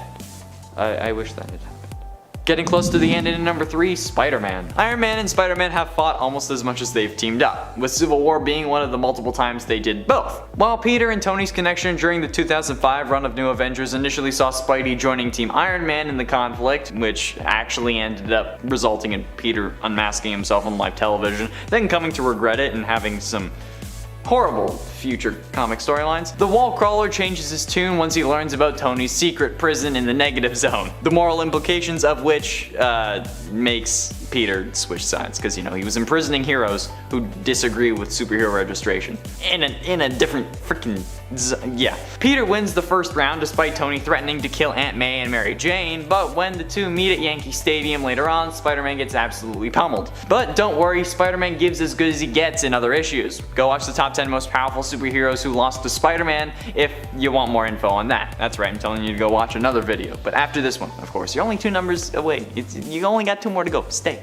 Penultimately, in at number 2, Hulk. Thanks to the versatility of Tony's suits and some help from Bruce Banner himself, Iron Man was able to take on the Hulk when Scarlet Witch sent him rampaging across South Africa in Avengers Age of Ultron, calling down Veronica, which I feel like should be a reference to the Archie comics, but I could be very wrong. The suit proved to be everything we could have hoped for as it went shot for shot with Hulk. The best scene from this fight though is when he grabs Hulk's hand and then like traps it and then just jackhammers the other fist into Hulk's face. Oh, I loved that. However, this isn't the only time they fought. They also fought in Iron Man number 132 in 1980, when Hulk punched Tony into a semi-truck, tried ripping his suit open underwater while Iron Man was trying to drown him, which I feel like might have been a bit extreme there, Tony. And even ripped off a chunk of the St. Louis Arch to use as a projectile. In the end though, it took Tony loading an insane amount of energy into his armor to deliver the final blow, taking the big green meanie down. After that though, Hulk turned into Banner and then Tony's suit busted, literally falling to the ground around him.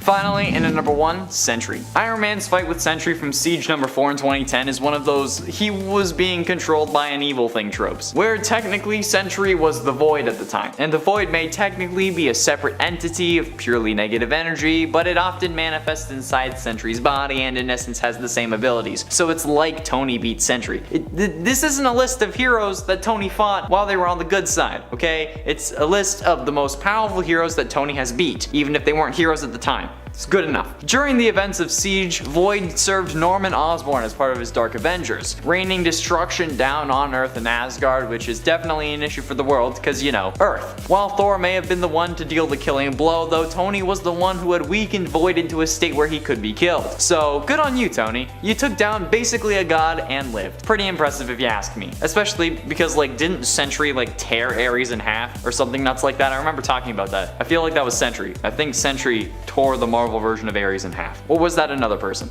I can't remember. Kicking off the list at number 10, Superman. We'll kick off the list with some mind-controlled madness here. We always love those. In part 1 of the Superman Sacrifice storyline, Maxwell Lord had Superman thinking he was fighting Doomsday, but in reality he was fighting his own friend, Diana Prince. Now Superman does seem to do most of the damage here, but only because Diana was strategically using her lasso against him in hopes to cancel out the mind control.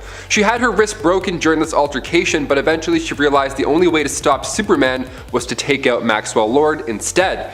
But if she had not taken down Maxwell, she for sure would have won against mind-controlled, dare I say, messy Superman. She slashed his throat at one point and was still holding back. What a ride. Number 9, Green Lantern. Hal Jordan is one of the most powerful members of the Justice League. His ring allows him to get a lot done, but how does it hold up against the might of Wonder Woman? In the New 52, the team aren't exactly close yet. They have their arguments, you know, it's realistic. They don't know each other too well, so it makes sense. But in Justice League issue 11, Wonder Woman sets out to take on David Graves. Steve Trevor is there and Diana plans on taking off Graves' head. So Green Lantern steps in with other ideas. He insists that this is a job for the League and not just for her, so she should back down or at least include them. She says no to both options. So Green Lantern uses his ring to hold her back, and after Diana demands to be let out, he responds with no. So she breaks out of the ring's construct and throws Green Lantern around for a few pages. She actually tries to use her sword on him at one point, believe it or not, but luckily Superman grabbed it mid-swing. That was a close call, Diana, a little too close for comfort. And before we continue with this list, if you want to go ahead and give us a thumbs up, that would be awesome. It really does help us out here on our channel, and then in turn we can bring you all the nerdy goodness and put it back into your eyes. Thank you so much for your support. Now let's get right back to this list. Number 8, Power Girl. In Wonder Woman issue 41, A Murder of Crows Part 2, we see Power Girl and Wonder Woman go toe-to-toe. This nightmare becomes reality when the son of Ares, the Crows, turns superheroes against Wonder Woman, including Power Girl. At the start of the comic, Wonder Woman even acknowledges that this isn't going the way she thought it was. She's getting quite a few hits from Power Girl. Now, it's fun to watch. I mean, Power Girl literally punches Diana so hard that she ends up in Canada, which is amazing. Karens are tough. She's probably the toughest Karen out there. I would say so. But Wonder Woman quickly reminds herself that she too has super speed. She's good, but she's no Amazon. Number 7, Supergirl. Hell on Earth is a Superman storyline beginning with Superman Volume 3, Issue 13, and as the title suggests, Hellspawn arrives to Earth and kicks Superboy and Superman out of the Fortress of Solitude, so now they need help from the Justice League in stopping him. Hell's idea here is to go back in time and prevent the destruction of Krypton, but in order to do so, our solar system will be blown to smithereens. Nice. Hashtag not so great. Supergirl is on board with Hell's plan to, bring back Krypton, so Wonder Woman knows that she must stop her. Diana reminds her that strength is not simply about force, but rather from studying your opponent and how they fight. She continues to tell Kara that she fights like a child, wasting energy and lashing out. That's a pretty harsh burn. So Diana ties her up then with a lasso and hopes that Supergirl can learn from this. Closely matched in strength and speed, but not experience. Number 6, Batman. On screen we saw Batman and Superman go at it. It was a good time, but we have yet to see Batman fight Wonder Woman, and that's probably for the best. In Wonder Woman, the Hikatia, released in 2002, during this storyline Batman gets on Diana's radar after somebody Wonder Woman was in charge of protecting turns out to be a criminal in Gotham City, so Batman has a few choice words to say. That's his city and he handles the crime around those parts. Diana disagrees, so now we get a heated exchange. Lucky for us, it's pretty epic. Batman throws a batarang and Diana catches it. It's always an entertaining dynamic when two superheroes have different plans. Now the only way for Diana to stop beating down Bruce was for Batman to tell her that she straight up won. He surrenders, which is insane. The cover of the story is actually pretty spoilery. It shows Wonder Woman's foot on Batman's head, which we don't see play out until page 93. But it's still worth the read nonetheless. Check it out. Number 5, Mera. Returning to the Flashpoint universe for a hot minute, where Wonder Woman is now an oppressive queen of the Amazons, the way she rules over them is dark. It's cruel. It's nothing like how we know and love Diana now. So naturally her combat skills share a hint of evil as well. She's one of the two main villains in the 2013 animated film Justice League: The Flashpoint Paradox, and it's here where we see Diana and Aquaman fall for each other out of nowhere. Aquaman's wife, Mera, is of course hurt during this, as she witnessed this affair go down, so she approached Wonder Woman and was like, "Hey man, not so cool what happened there with you and my husband. I don't know, let's talk about it." Wonder Woman responds by taking her head clean off. Her body was then later sent to Aquaman as a gift, and then of course a massive war began. This is incredibly dark, but most things in the Flashpoint universe are. I mean, she kept and wore Mera's crown too, like, come on, really dude? Number 4, Captain Atom. In Injustice Gods Among Us issue 2, Captain Atom is keeping Superman busy. He's holding the god down by using his nuclear energy. And he's actually doing a pretty decent job here, I'm not gonna lie. The Pentagon thinks that Nathaniel can take Superman on, but he's never tried to before until now, because he knows, he follows orders, unlike some other gods. It's a heated exchange, but it comes to an explosive halt once Diana enters the scene. Right before Captain Atom is about to punch Superman's head right off, Wonder Woman uses her sword to slash at his throat. He's standing there afterwards, but everybody knows what's about to happen. He has more power in him than 10 nuclear bombs, and her magic sword just breached the one thing that contains it. So he decides to take Superman with him as he flies off and explodes in space. Number 3, Huntress. Back to the Injustice timeline yet again. Looking into year 3, issue 21. The world is far from bright. Superman is hurt, so Huntress believes that this is the perfect time to take a crack at the son of Krypton. Batwoman is also there, so the two of them perform a well-choreographed cranial kick, and down he goes. They genuinely have him on their ropes here. It's looking good, but then in comes the bestie Wonder Woman. Not on her watch, oh god. Diana explains how fighting for a lost cause doesn't make you a hero, it just makes you foolish. Huntress responds with, well, we'd rather die fools than belong to a tyrant, and then Diana makes that a reality by cracking her whip around Huntress's neck and giving a mighty tug. She got Gwen Stacy'd by Wonder Woman, guys, that's brutal. She says she didn't mean to, but at that point it's far too late, doesn't matter. Number 2, the Justice League. Perhaps one of the best victories here has to be the time Diana blindfolded herself in order to take on Medusa. Yeah, you heard me. Shut your eyes for this one, folks. This one goes down in Wonder Woman Eyes of the Gorgon, beginning in Wonder Woman Volume 2, issue 206. Diana is challenged to take on Snakehead Sally over here, so at first she blindfolds herself, obviously, but when the blindfold comes off, she needs a new plan, so she improvises and uses one of the snakes from her head that had been severed off, and she uses its venom to blind herself. That's one way of not looking. She takes down Medusa blind. It's actually really impressive, but it only gets better. A couple of issues later, Diana, still blind, begins training with the Justice League. They need to know she's still a formidable member, so like the final scene of Dodgeball, she wraps up her eyes, and so it begins. Plastic Man, The Flash, Black Canary, Martian Manhunter, even Batman comes in at one point, all racing towards her, and she takes them all on. Superman even fires a gun at her, like okay, but she deflects it, no sweat, still blind. How impressive is that? And finally coming in at number 1, the Justice League again. Another one, here you go. Yeah, it's pretty common for superheroes to think about taking down their own teammates. Batman did it in Tower of Babel. He had all these plans just in case anybody on the team went a little psycho. And then in JLA, A League of One, Diana has to face a similar situation. The story begins with a flashback to 1348, where the evil dragon Dracul Carfang has started wiping out villages. Now the only way to destroy said dragon is of course to get to its heart. How soft and lovely. Soldiers reach the dragon's lair, fail at killing it obviously, so then they just blow the entrance apart and seal it in forever until, you guessed it, today, present day. So the rules with how to defeat this dragon are complicated because it can only be taken down by members of the Justice League, but in turn it would take them out in the process. So Diana figures out this wild loophole and takes the team down herself in order to protect them. Yeah, hear me out. She traps Martian Manhunter in a volcano, she throws Aquaman to the fishes, hilariously, he gets eaten by a sea monster, and then she beats up Batman and the Flash. She also steals Green Lantern's ring, which is just rude. She handles Superman as well by sending him away on a fake mission in space, so he's just away, not even involved. And then she handles the dragon with her lasso, almost dying in the process, but you gotta do what you gotta do. Even if that includes throwing your coworker into a sea monster's trout. What can I say? That's teamwork. Teamwork makes the dream work. And at 10, Peter Parker. With Miles having all the powers of Spider-Man with a couple extra to boot, it's bound to be expected that he would eventually surpass his idol/mentor Peter Parker. However, we expected it after some training and a lot of experience. We see this come to pass though in the pages of Spider-Man. Miles and Peter run into each other in costume and they don't know each other's identity. So Pete demands that Miles unmask himself and, state his name. However, they get into a bit of an altercation because of that. And thanks to the help of a few additions Miles made to his suit, including stingers that cause paralysis and electrified webbing, Miles does end up gaining the upper hand and knocking Peter down, which I have to say shouldn't really have been the case. Like, they should have shown us that the more experienced Spider-Man could still win, since experience is the real currency of the world, but nonetheless, it happened, so it goes on the list. And at 9, Deadpool. Deadpool is such a charismatic character that you'd think he'd pair perfectly with the quick-witted, constantly quipping Webhead. However, in one episode of the Ultimate Spider-Man cartoon, Peter was introduced to the one and only Wade Wilson, the merc with a red leather covered mouth.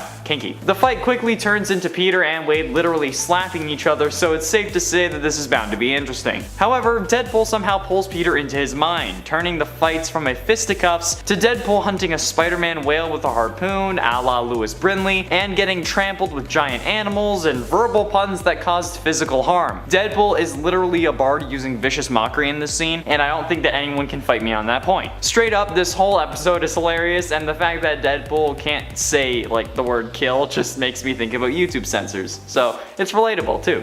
And at 8, Fantastic Four. In the Amazing Spider-Man issue 1, we get thrown right into the action with a crossover with the Fantastic Four. But not a fantastic crossover, since the group was actually in the midst of fighting Spider-Man. Spidey took on all 4 members at once, webbing them all up in a way that disabled their powers, including basically hog-tying Mr. Fantastic. The thing is, no pun intended, this fight was all Spider-Man's fault. He wanted to join the Fantastic Four, and figured the best way to convince them to let that happen was to infiltrate their base and kick their asses. However, he learns that joining the team won't actually make him any money, so he called them cheap and leaves, which I find utterly hilarious. He hit the Human Torch with a baseball bat made of web, for crying out loud. How is a 5th member supposed to join the Fantastic Four? Wouldn't it be the Fantastic Five at that point? Or is Ben getting kicked out? He can go be somebody's pet rock, right?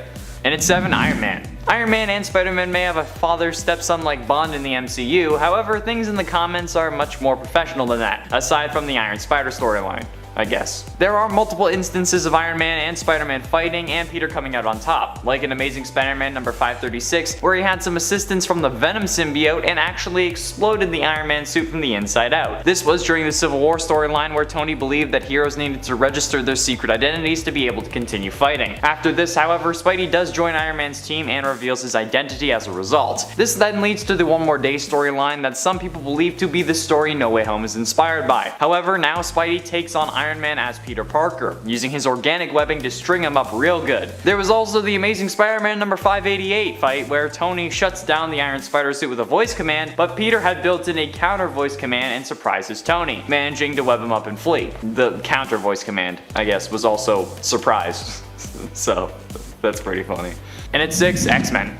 This is certainly another interesting number, since Spider-Man had struggled against singular X-Men before, such as Nightcrawler and Wolverine. However, in the Secret Wars storyline, he took on the whole X-Men team at once and won. In Secret Wars number 3, Spider-Man was eavesdropping on the X-Men to learn their plans. When he heard meeting with Magneto among other things, he decided to drop in and say hi. I guess his body and powers just go into overdrive when he fights teams because, just like with the Fantastic Four, Spider-Man was easily able to dodge Wolverine, Nightcrawler, and more, even though he struggled one-on-one. He really wrecked them, webbing Colossus and Nightcrawler, hanging Rogue from the ceiling, and just obliterating the entire team. Even Wolverine pointed out that they were all lucky all he wanted was information and then an escape, because, quote, he really clobbered us. Halfway through into number 5, Captain America. Within the pages of Civil War II, we expected a battle much like the last Civil War, with moral alignments being similar along with a couple deaths. However, we were shocked when a battle between heroes was interrupted. This vision that took us away from the action actually ended with an image of Miles Morales holding a dead Captain America. It seemed to be that Miles had also killed him, with blood dripping out of his hand and covering his suit. Would this really come to pass though? Civil War II was based on the belief in using the visions of an inhuman known as Ulysses to prevent disasters before they occurred, and heroes that felt taking action based on these prophecies were irresponsible, which is where this vision of Miles killing Cap came from, since these visions resulted in preventing multiple tragedies but also got War Machine and Hulk killed. But we did see an explanation play out in Secret Empire number 7, when a rage-filled Spider-Man nearly beat Captain America, who was remade by Hydra using the Cosmic Cube, to death after Cap had killed Black Widow. But that's all in the past. 5 years in the past to be exact. In at 4, Wonder Woman.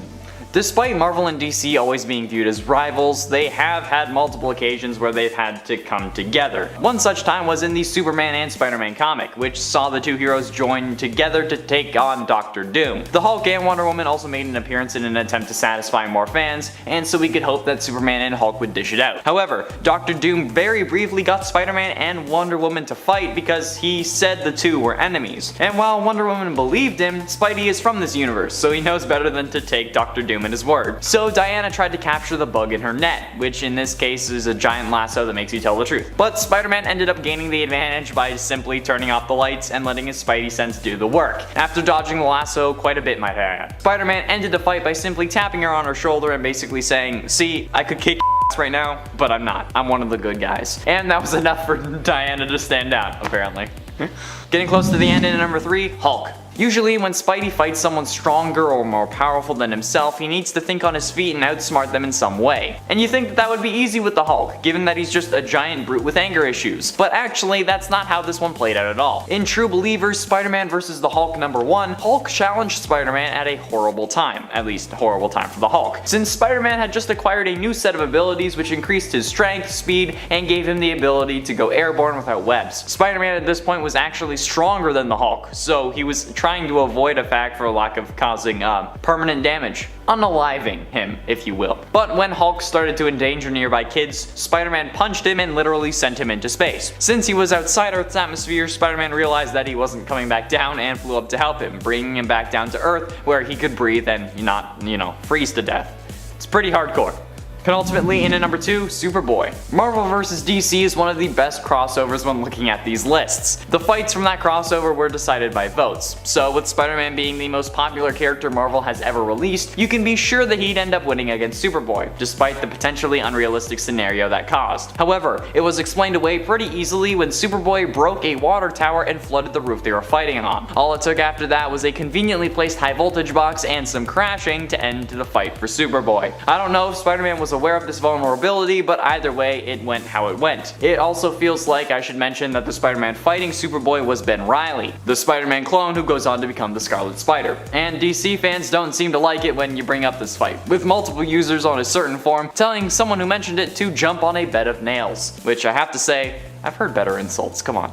Finally, in at number 1, Silver Surfer. Sure, Hulk is strong and Superboy is part Kryptonian, but Silver Surfer is literally a cosmic being, a herald of Galactus. This man is nuts. And while yes, the fight with him may not really have been there overall, Spidey still technically came out on top, and that's what matters. In Silver Surfer number 14, the flying second place Emmy had a crossover encounter with Spider-Man while surfing over the city, and cause plot to make characters fight, a misunderstanding ensued. So Spidey immediately attacked the Silver Surfer.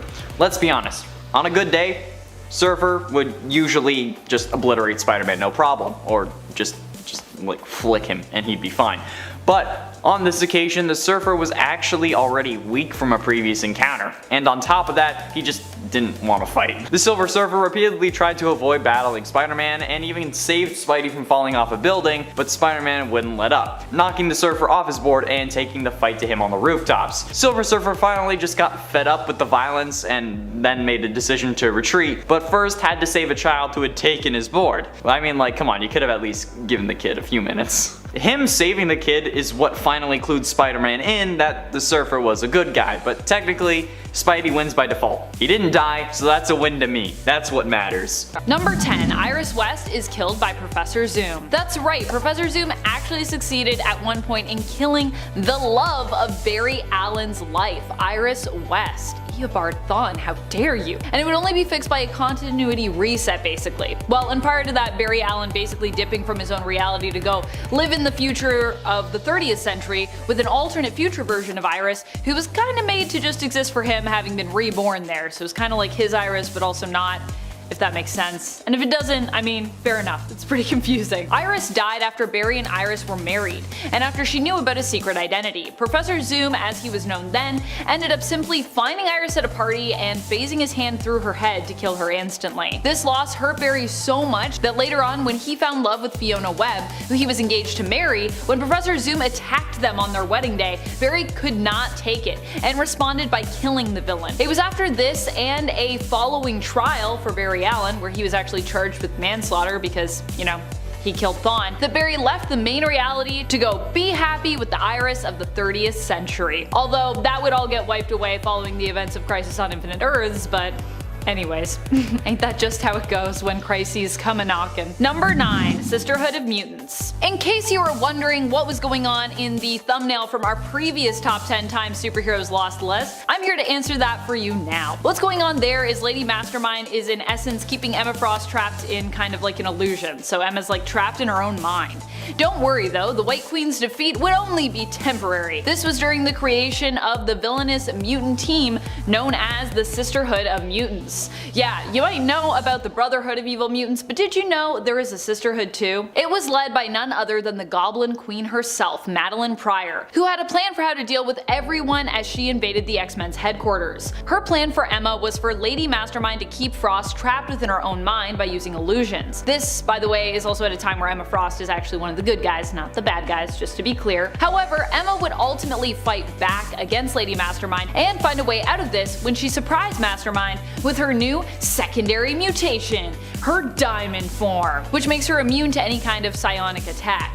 Emma also kicked butt in her diamond form, landing blows that knocked Lady Mastermind into next week. Yeah, I would not want to be hit by a diamond form Emma Frost. That would hurt a lot. Diamonds are really painful, I'm sure, to be punched with. I mean, I assume a lot of things are, but diamonds especially. And friends, before we move on to this next spot, if you are loving this list and you want another list where we talk about the times the superheroes lost, honestly, I didn't think I was going to be able to come up with many of them, but the more I do these lists, the more things come into my mind about all of the times superheroes have lost. So let me know in the comments, and maybe we'll do a part 3. Number 8, Dark Avengers. Sometimes heroes lose, not when villains win against them, but just when villains win in general. That was in essence the case with what happened when it came to the creation of the Dark Avengers. The Dark Avengers were the team of Norman Osborn, who probably just called them, you know, Avengers. No dark implications from his side. That would be pretty suspicious if it's like, hey guys, look at my team, these are the Dark Avengers. Don't worry, they're totally great people and none of them are villains. Don't worry about it. Seems a little suspect. Their editorial name though was definitely the Dark Avengers from a reader's standpoint, so that's how we know them. This team of villains marketed as heroes came to be after Osborn was given the reins to create his own organization after the fall of S.H.I.E.L.D. Why Norman Osborn, formerly known as Major Villain Green Goblin? Because at the time, he was being celebrated as a hero after defeating Queen Veranke, leader of the Skrull Secret Invasion on live television broadcast. Norman created his own organization known as Hammer, which was an acronym that he just liked. It actually doesn't even stand for anything. He was just like, I like the name Hammer, make that make sense, let's not worry about it. He also created his own evil Avengers team known as the Dark Avengers during a period referred to as Dark Reign. So if you want to go check it out, You can look up Dark Avengers, you can look up Dark Reign, you can read some cool stuff. Number 7, Death of Green Arrow. Ollie has died a few times, but one of the most iconic deaths of Green Arrow, I would say, comes from the late 80s to 90s series of Green Arrow. Here in issues number 100 to 101, while Oliver Queen was working to infiltrate a team of eco-terrorists, he finds himself tangled up in one of their plots, and is one of the few people who can basically stop a bomb from going off and destroying Metropolis. Well, he can stop it going off in Metropolis, I should say. He can't necessarily stop it from going off, unfortunately. He ends up getting his arm stuck in the detonation chamber and is unable to remove it without the bomb going off. Superman shows up, and somehow this ends up being a problem even Superman can't solve. Superman! In the end, Green Arrow chooses to sacrifice himself to protect the people of Metropolis rather than still save the people of Metropolis, but instead just lose his arm instead of, losing his whole life. I mean, okay. I personally just think DC really wanted to kill Oliver Queen for some reason at this point, because I think Superman had some plans prior to Ollie making the bomb go boom that could have, maybe worked. Bomb 1, Queen 0, I guess. Number 6, Death of Thor. You could say the death of Thor is basically inevitable. When it comes to the world of the Norse gods of Asgard, many of their demises are ruled by prophetic fate. Thor is no exception. We learn this in his fight against his uncle, Kull Borson, the Serpent, in Fear Itself. During the Fear Itself event, Kull Borson escapes from his prison and rises again.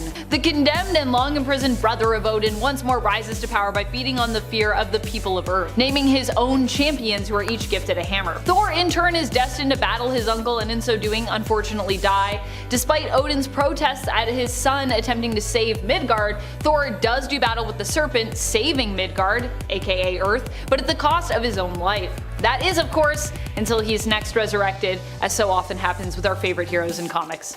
Sometimes you just gotta defeat a Demogorgon and then you're back to life. You know how it goes. Man, comics. Number 5. DC vs. Vampires. DC vs. Vampires is another monster mashup of an alternate reality where the heroes of that world are overrun by monsters. In this case, the monsters being, you guessed it, vampires. The loses start, of course, with the very first issue, as the premise for this tale is set up. Okay. Premise. Mary Queen of Blood has been killed, and despite being a villain, she was the only one holding back vampires from all-out war. Andrew Bennett, aka I-Vampire, attempts to hunt her killers down in order to find out what is going on and why, and discovers a plot of vampire kind to take over Earth, not just starting a war, but almost completely eradicating the human race, at least eradicating their powers. The plan involves taking over the planet, subjugating the human population, and keeping them around only to treat them basically like cattle. Andrew ends up getting proof, a vial of one survivor's blood, Lex Luthor, which also seems to be weaponized against vampires. He also then decides to head out to the Justice League to warn them, but in the end he is defeated by an already turned Hal Jordan. Hal's evil again, oh gosh, who would have guessed? And that's just the beginning of the story, so it gets a lot more vampires taking over the world, if you like that jam. I personally like that jam. I'm like, yeah. Put me in that jam. I like when vampires take over the world. Let's go. Number 4, Purple Man for President. Purple Man's presidency takes place in an alternate reality of Earth 460, and it's actually his rise to power that also creates another alternate universe, a very famous one, in fact, you could say. The reality of Earth 311, aka the 1602 reality. This is because Purple Man initially is imprisoning and killing all heroes alive who still oppose him. But with Captain America, Kilgrave sees a greater threat there. If he kills Cap, Cap will basically become a martyr to the people. So instead, Purple Man simply removes Cap completely from the playing board, but not in such a way that the populace can't rally around, Cap's defeat or death. Kilgrave sends Rogers back to the year 1599, and thereby accidentally creates a superhero reality set in the past, that of 1602. Number 3, Death Metal. During Death Metal, our heroes lost hardcore. That is before they won, but still, they lost at one point. They are lucky they were permitted to stick around, as that is the only way they were able to come back from such a dark place. Pun intended. Because it's Dark Knights, Death Metal. Get it? I'll just see myself out. During Death Metal, the trinity of Superman, Wonder Woman, and of course Batman ended up going against a Batman Who Laughs and his cohort Persephone. In the end, the first time around anyways, they lost and the world became reshaped temporarily in a darker image. The trinity were split up, with Wonder Woman reluctantly agreeing to join Batman Who Laughs. She didn't really have much of a choice. That's how she actually got her Chainsaw of Truth though, which I love that Chainsaw of Truth, it's so cool. And that's also how in the end the trinity was able to survive until a point that they could each get free and then basically rejoin back up with one another. Ultimately, Wonder Woman would sacrifice herself to save the multiverse, banishing the dark multiverse and restarting everything, setting it right again after getting a glimpse into the potential future, which we would know as Future State. But before that happened, it seemed as though the core JLA members would be trapped and defeated forever. It was a pretty hopeless time for a little bit there. Number 2, time runs out. In some cases, antagonists aren't so much people aiming to defeat heroes, but are instead simply seeming natural occurring disasters which cannot be stopped. Sometimes that's the villain of the story. No matter how hard our heroes try, they just can't beat it. That is essentially how Time Runs Out ends, with Iron Man and Captain America being crushed by the unavoidable doom that is the Incursions. Literally crushed. The final incursion smooshed Earth 616 and Earth 1610 together, seemingly ending both universes. However, in the end, Doctor Doom would step up to the plate, accepting the power of Molecule Man and defying the Beyonders by saving the multiverse and creating his own battle world. But before all of that went down, everyone was trying to figure out how to stop these incursions, and ultimately were pretty much failing at doing so. In the end, it came down to infighting between Tony and Steve as everyone else prepared their lifeboats, hoping to preserve at least a few of the best of them. As Steve blamed Tony and the two fought on, the incursions arrived, squishing them and seemingly, at least momentarily, ending everything, but not so much in the end. Number 1, DCeased. If you thought Marvel Zombies was bleak, wait till you head to the DC version of that reality, DCeased. Here, instead of everyone being infected by a traditional zombie virus, it's more comic codified than that. In DCeased, the heroes and villains of the world instead become overtaken by the anti-life equation, which in this case turns them into hyper-violent, seemingly mindless beings driven only by rage. Basically, different versions of zombies. Poor Cyborg even ends up kind of as patient zero in this, spreading said virus to the rest of the population and infecting many beloved heroes the world over. Coming in at number 10, we have Quicksilver, the speedster that both Fox and Disney were throwing into the movies, which had a lot of comic fans confused. Like, how many nerds out there had to explain to their friends why the same character was in 2 movies but played by different people, but they weren't in the same universe? Thankfully, the MCU is now all connected and we don't need to have that conversation again, as long as Sony doesn't try to rip Spider-Man away from us. I couldn't handle that another time. For fans of the X-Men comics, you will be well aware of the House of M storyline. This was one of the most monumental events that has ever happened in the Marvel Universe, and it changed the mutant race forever. Scarlet Witch was going through an immense amount of emotional stress, and she was at her breaking point and decided that she would use her reality-altering powers to reshape the world forever. She called out, "No more humans," and the population of superpowered beings that was in the range of 1.2 million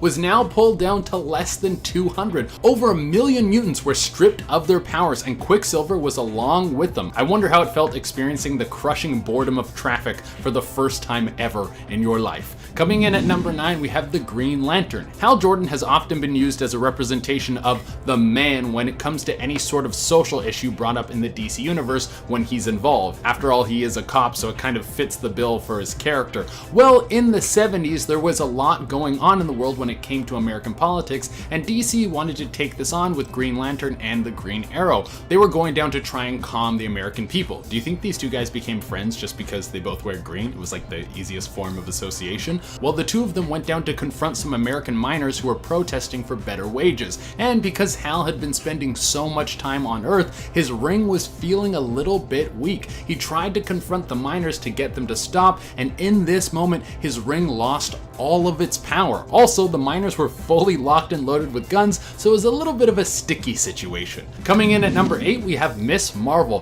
one of the most super powerful characters in the Marvel Universe. Following a similar space cop motif that Green Lantern uses, it would seem that very few people would be able to stand up to her. I mean, we all remember in Avengers Endgame when she took a headbutt from Thanos without even flinching, but that doesn't mean that she's impervious to any sort of harm, especially when we're talking talking about harm coming from Rogue. Miss Marvel and Rogue got into a one-on-one conflict that would change the two characters forever. In this clash, Rogue comes in contact with Miss Marvel and uses her vampiric power draining abilities, but she wasn't nice about it. Rogue drained Miss Marvel until she sucked out every last ounce of super powered energy that was inside of her, making Rogue insanely strong and leaving Miss Marvel not that marvelous. Next on the list, we got Superman. Some people would love to see Superman become less powerful just because it might make the character a little bit more interesting, but that's tough to do because so much of the DC universe has been built around his godlike presence. One way that this has been done tastefully was when the New 52 run of Superman introduced a new power. Superman could now perform what would be called a super flare. As many of you know, Superman gets his power from the sun. This solar energy builds up in his body like a smartphone battery charging.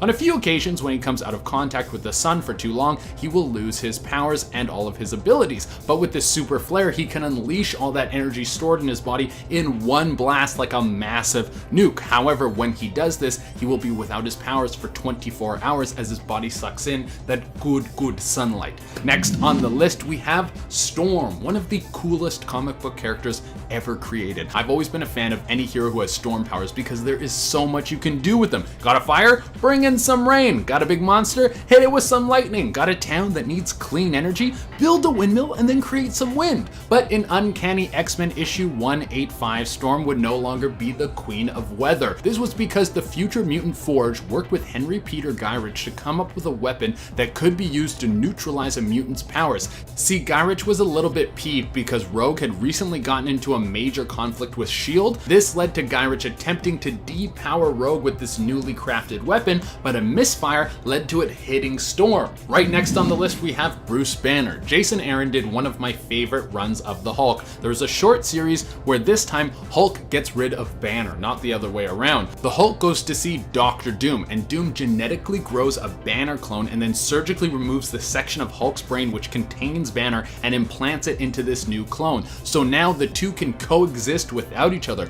Hulk actually deals with this very well. He checks out the world and ignores everything that the previous superpowered world would bring to him, but it refuses to leave him alone. Banner eventually goes mad and starts making an island of superpowered Hulk beasts with an attempt to recreate the Hulk in his own body. A team of mad scientist hunters commission the Hulk to work with them to take out the newly insane Banner, and the two sides of the same coin go head on, and that's only in the first few issues. It gets way crazier down the road. Right after Hulk, we have Thor. The Asgardian has always had a lot of family problems. If he's not fighting with his brother, it's with his dad or his sister. On one occasion, Odin thought it was time to teach Thor a tough lesson. Because Thor is insanely powerful, he's always walked around as a brutish thug who wants to punch first and ask questions later.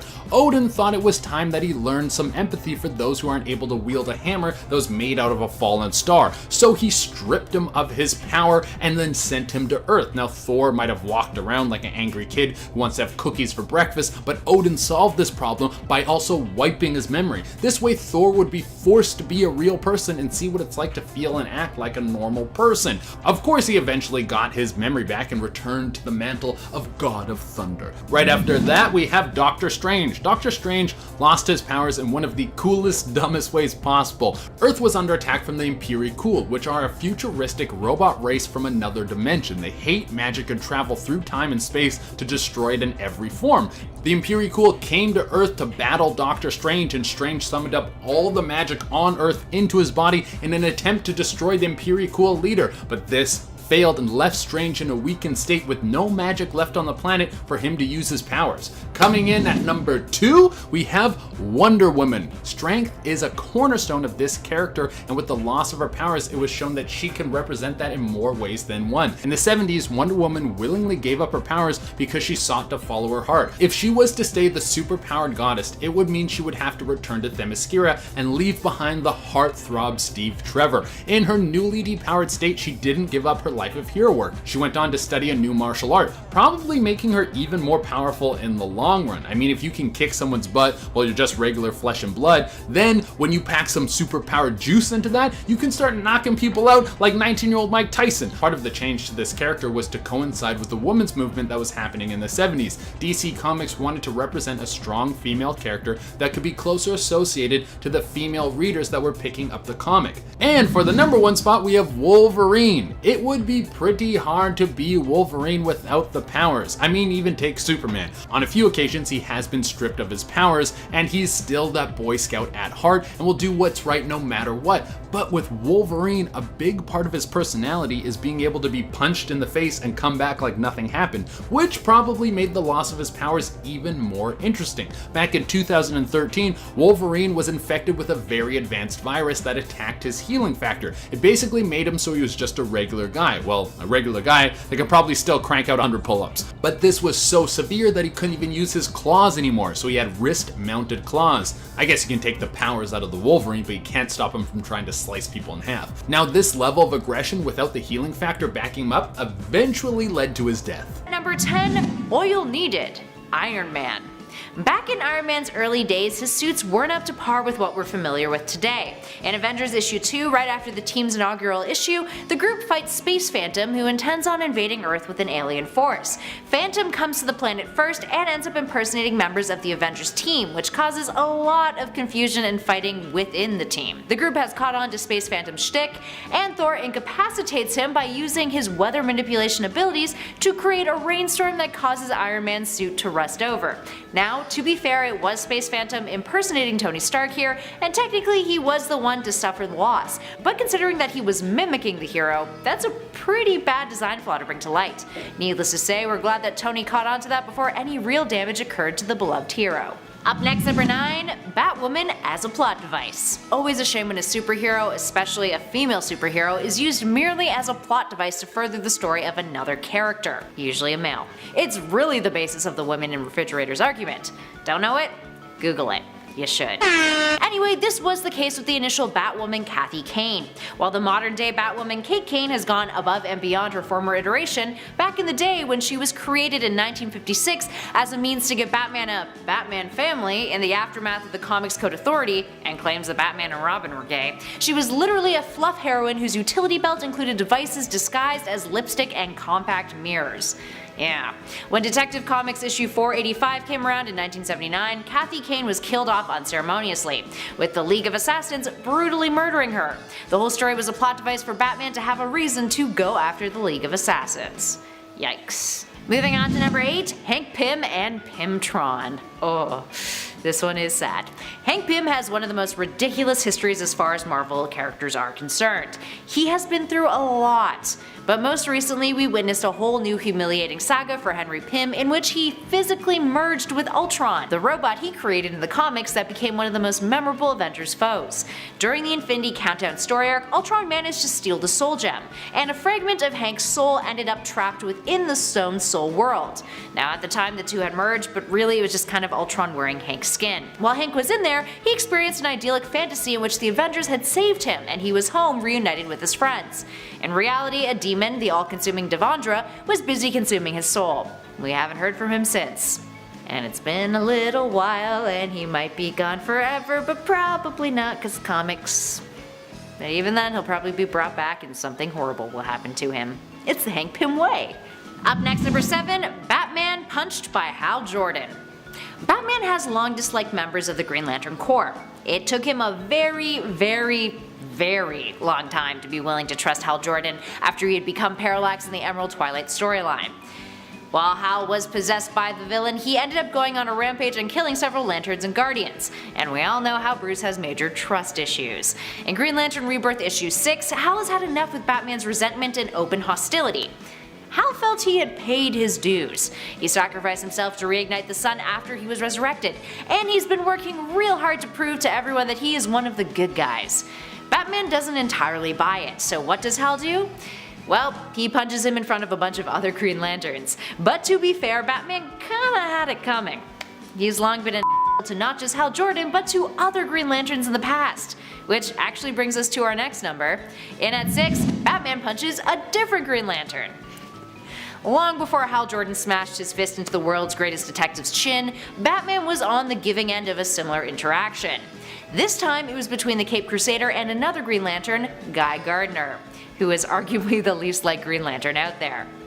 'Cause he's a bit of a dick. Anyway, this went down in the Justice League issue 5 with Batman being fed up of Guy's insufferable attitude. Batman was the one in charge of the Justice League International team and Guy was just whining all the time.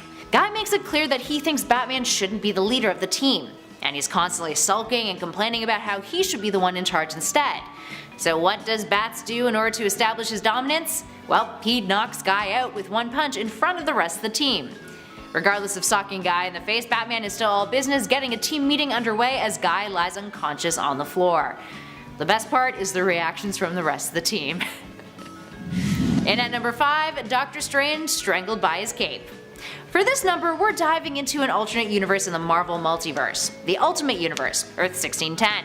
This universe is categorized by significantly grittier versions of our beloved 616 heroes, and during the penultimate event in that universe, Ultimatum, many a hero and villain experience particularly brutal demises, including Dr. Stephen Strange. While fighting against Dormammu, Strange is killed in one of the most absurd ways, by his own cloak.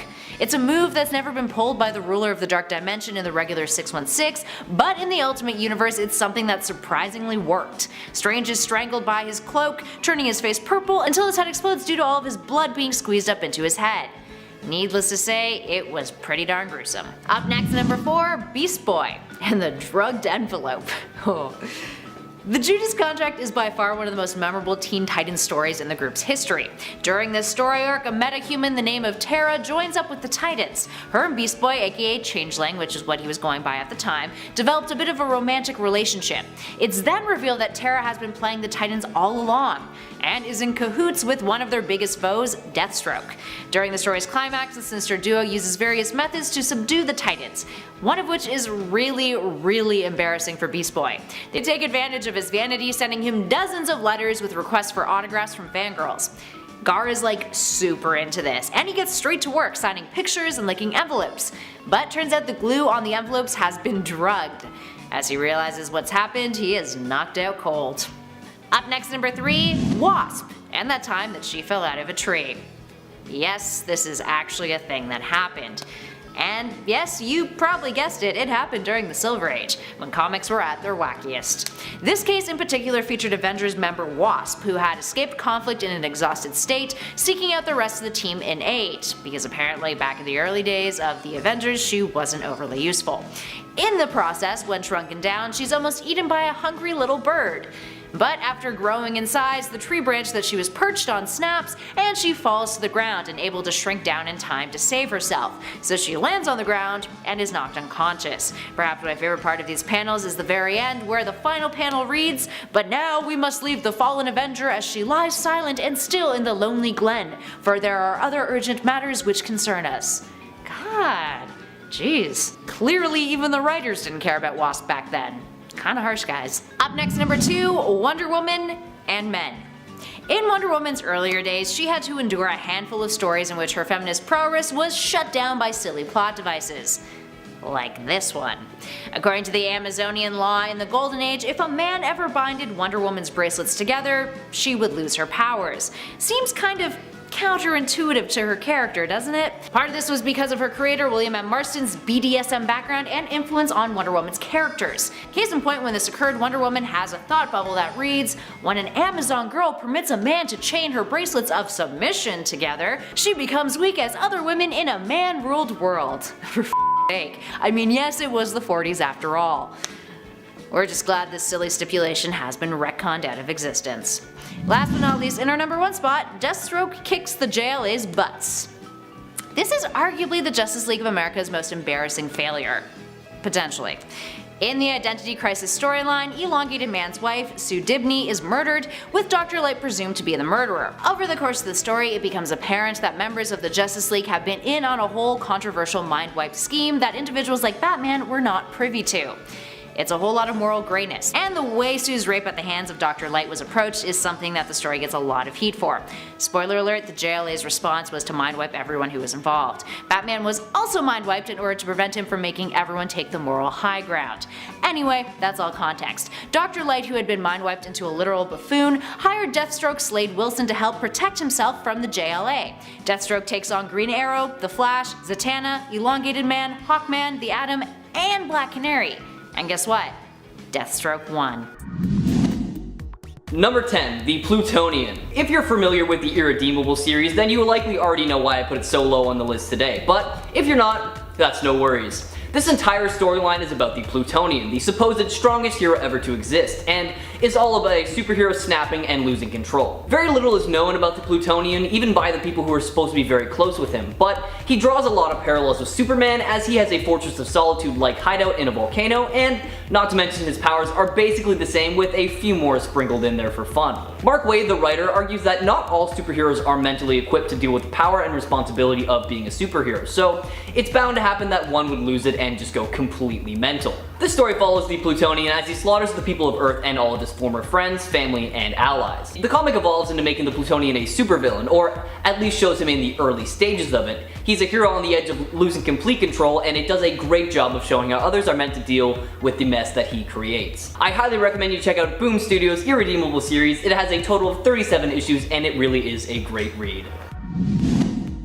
Number 9, Green Lantern. The specific Green Lantern that I'll be talking about is Hal Jordan after his home was destroyed in 1992 to 1993's Death of Superman's storyline. At one point during the story, Coast City was destroyed by Mongul, and Hal was not very happy about that, to say the least. To try and resurrect the city back to its former glory, Hal attempts to use the power of his Green Lantern ring, but its power is revoked before he can make it permanent. Consumed by grief and anger, he ends up becoming the villain Parallax and goes on a mass killing spree, killing almost all of the other Green Lanterns so he could take their rings and absorb their power. It ended up getting to the point where Hal was so powerful that he was one of the most feared superheroes in the galaxy, and to date this is considered to be one of the most strongest iterations of the character. And even though it's not really his fault since he was under the control of Parallax, you'd still think that his strong will would at least have tried to resist the temptation, but alas, that wasn't the case. Why not give this story a read for yourself so you can see just how strong Hal became by starting with 1992's Superman, The Man of Steel, Volume 1, number 18.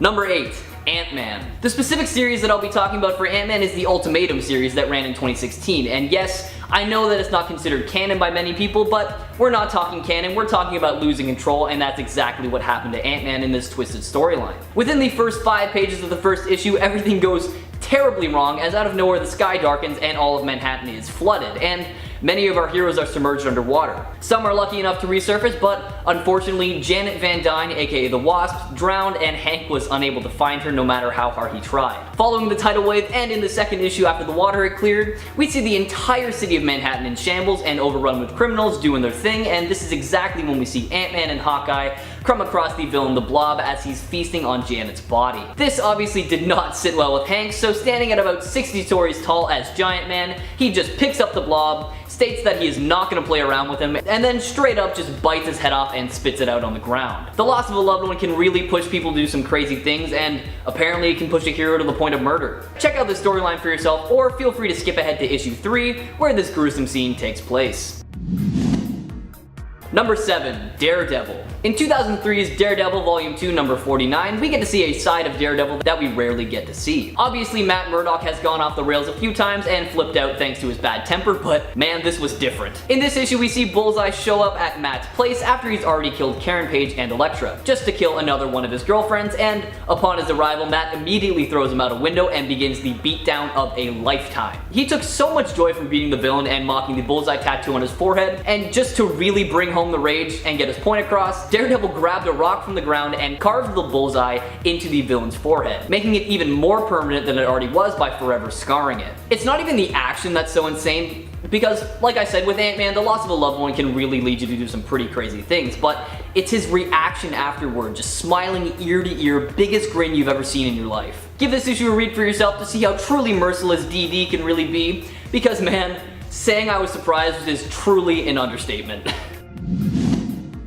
Number 6, Cyclops. Scott Summers has always had trouble controlling his powers, that's no secret, but during the events of 2012's Avengers vs. X-Men, it only got worse. In this 12-issue storyline, we see the Phoenix Force get fragmented and inhabit 5 prominent characters in the X-Men universe: Cyclops, Emma Frost, Colossus, Magik, and Namor, and the whole storyline basically watches the Avengers and the X-Men do their best to take down the Phoenix Force. In issue 11, we saw a crazed Phoenix Force-powered Cyclops lose himself to his newfound thirst for power. The issue ended with a big showdown between Cyclops and his mentor, Professor Xavier. Xavier tried to convince his surrogate son to relinquish the powers and come back to the good side, but Cyclops resisted and instead embraced the full power of the Phoenix and killed Charles Xavier. This was such a shocking moment because Scott is normally so level-headed and controlled, and to see him so power-hungry and full of rage is a side of him I never thought we would see. It can be argued that it wasn't his fault since he wasn't the mastermind behind everything, but he is still the one who lost control and snapped, so he has to deal with what he did. Coming in number 5, we've got The Thing.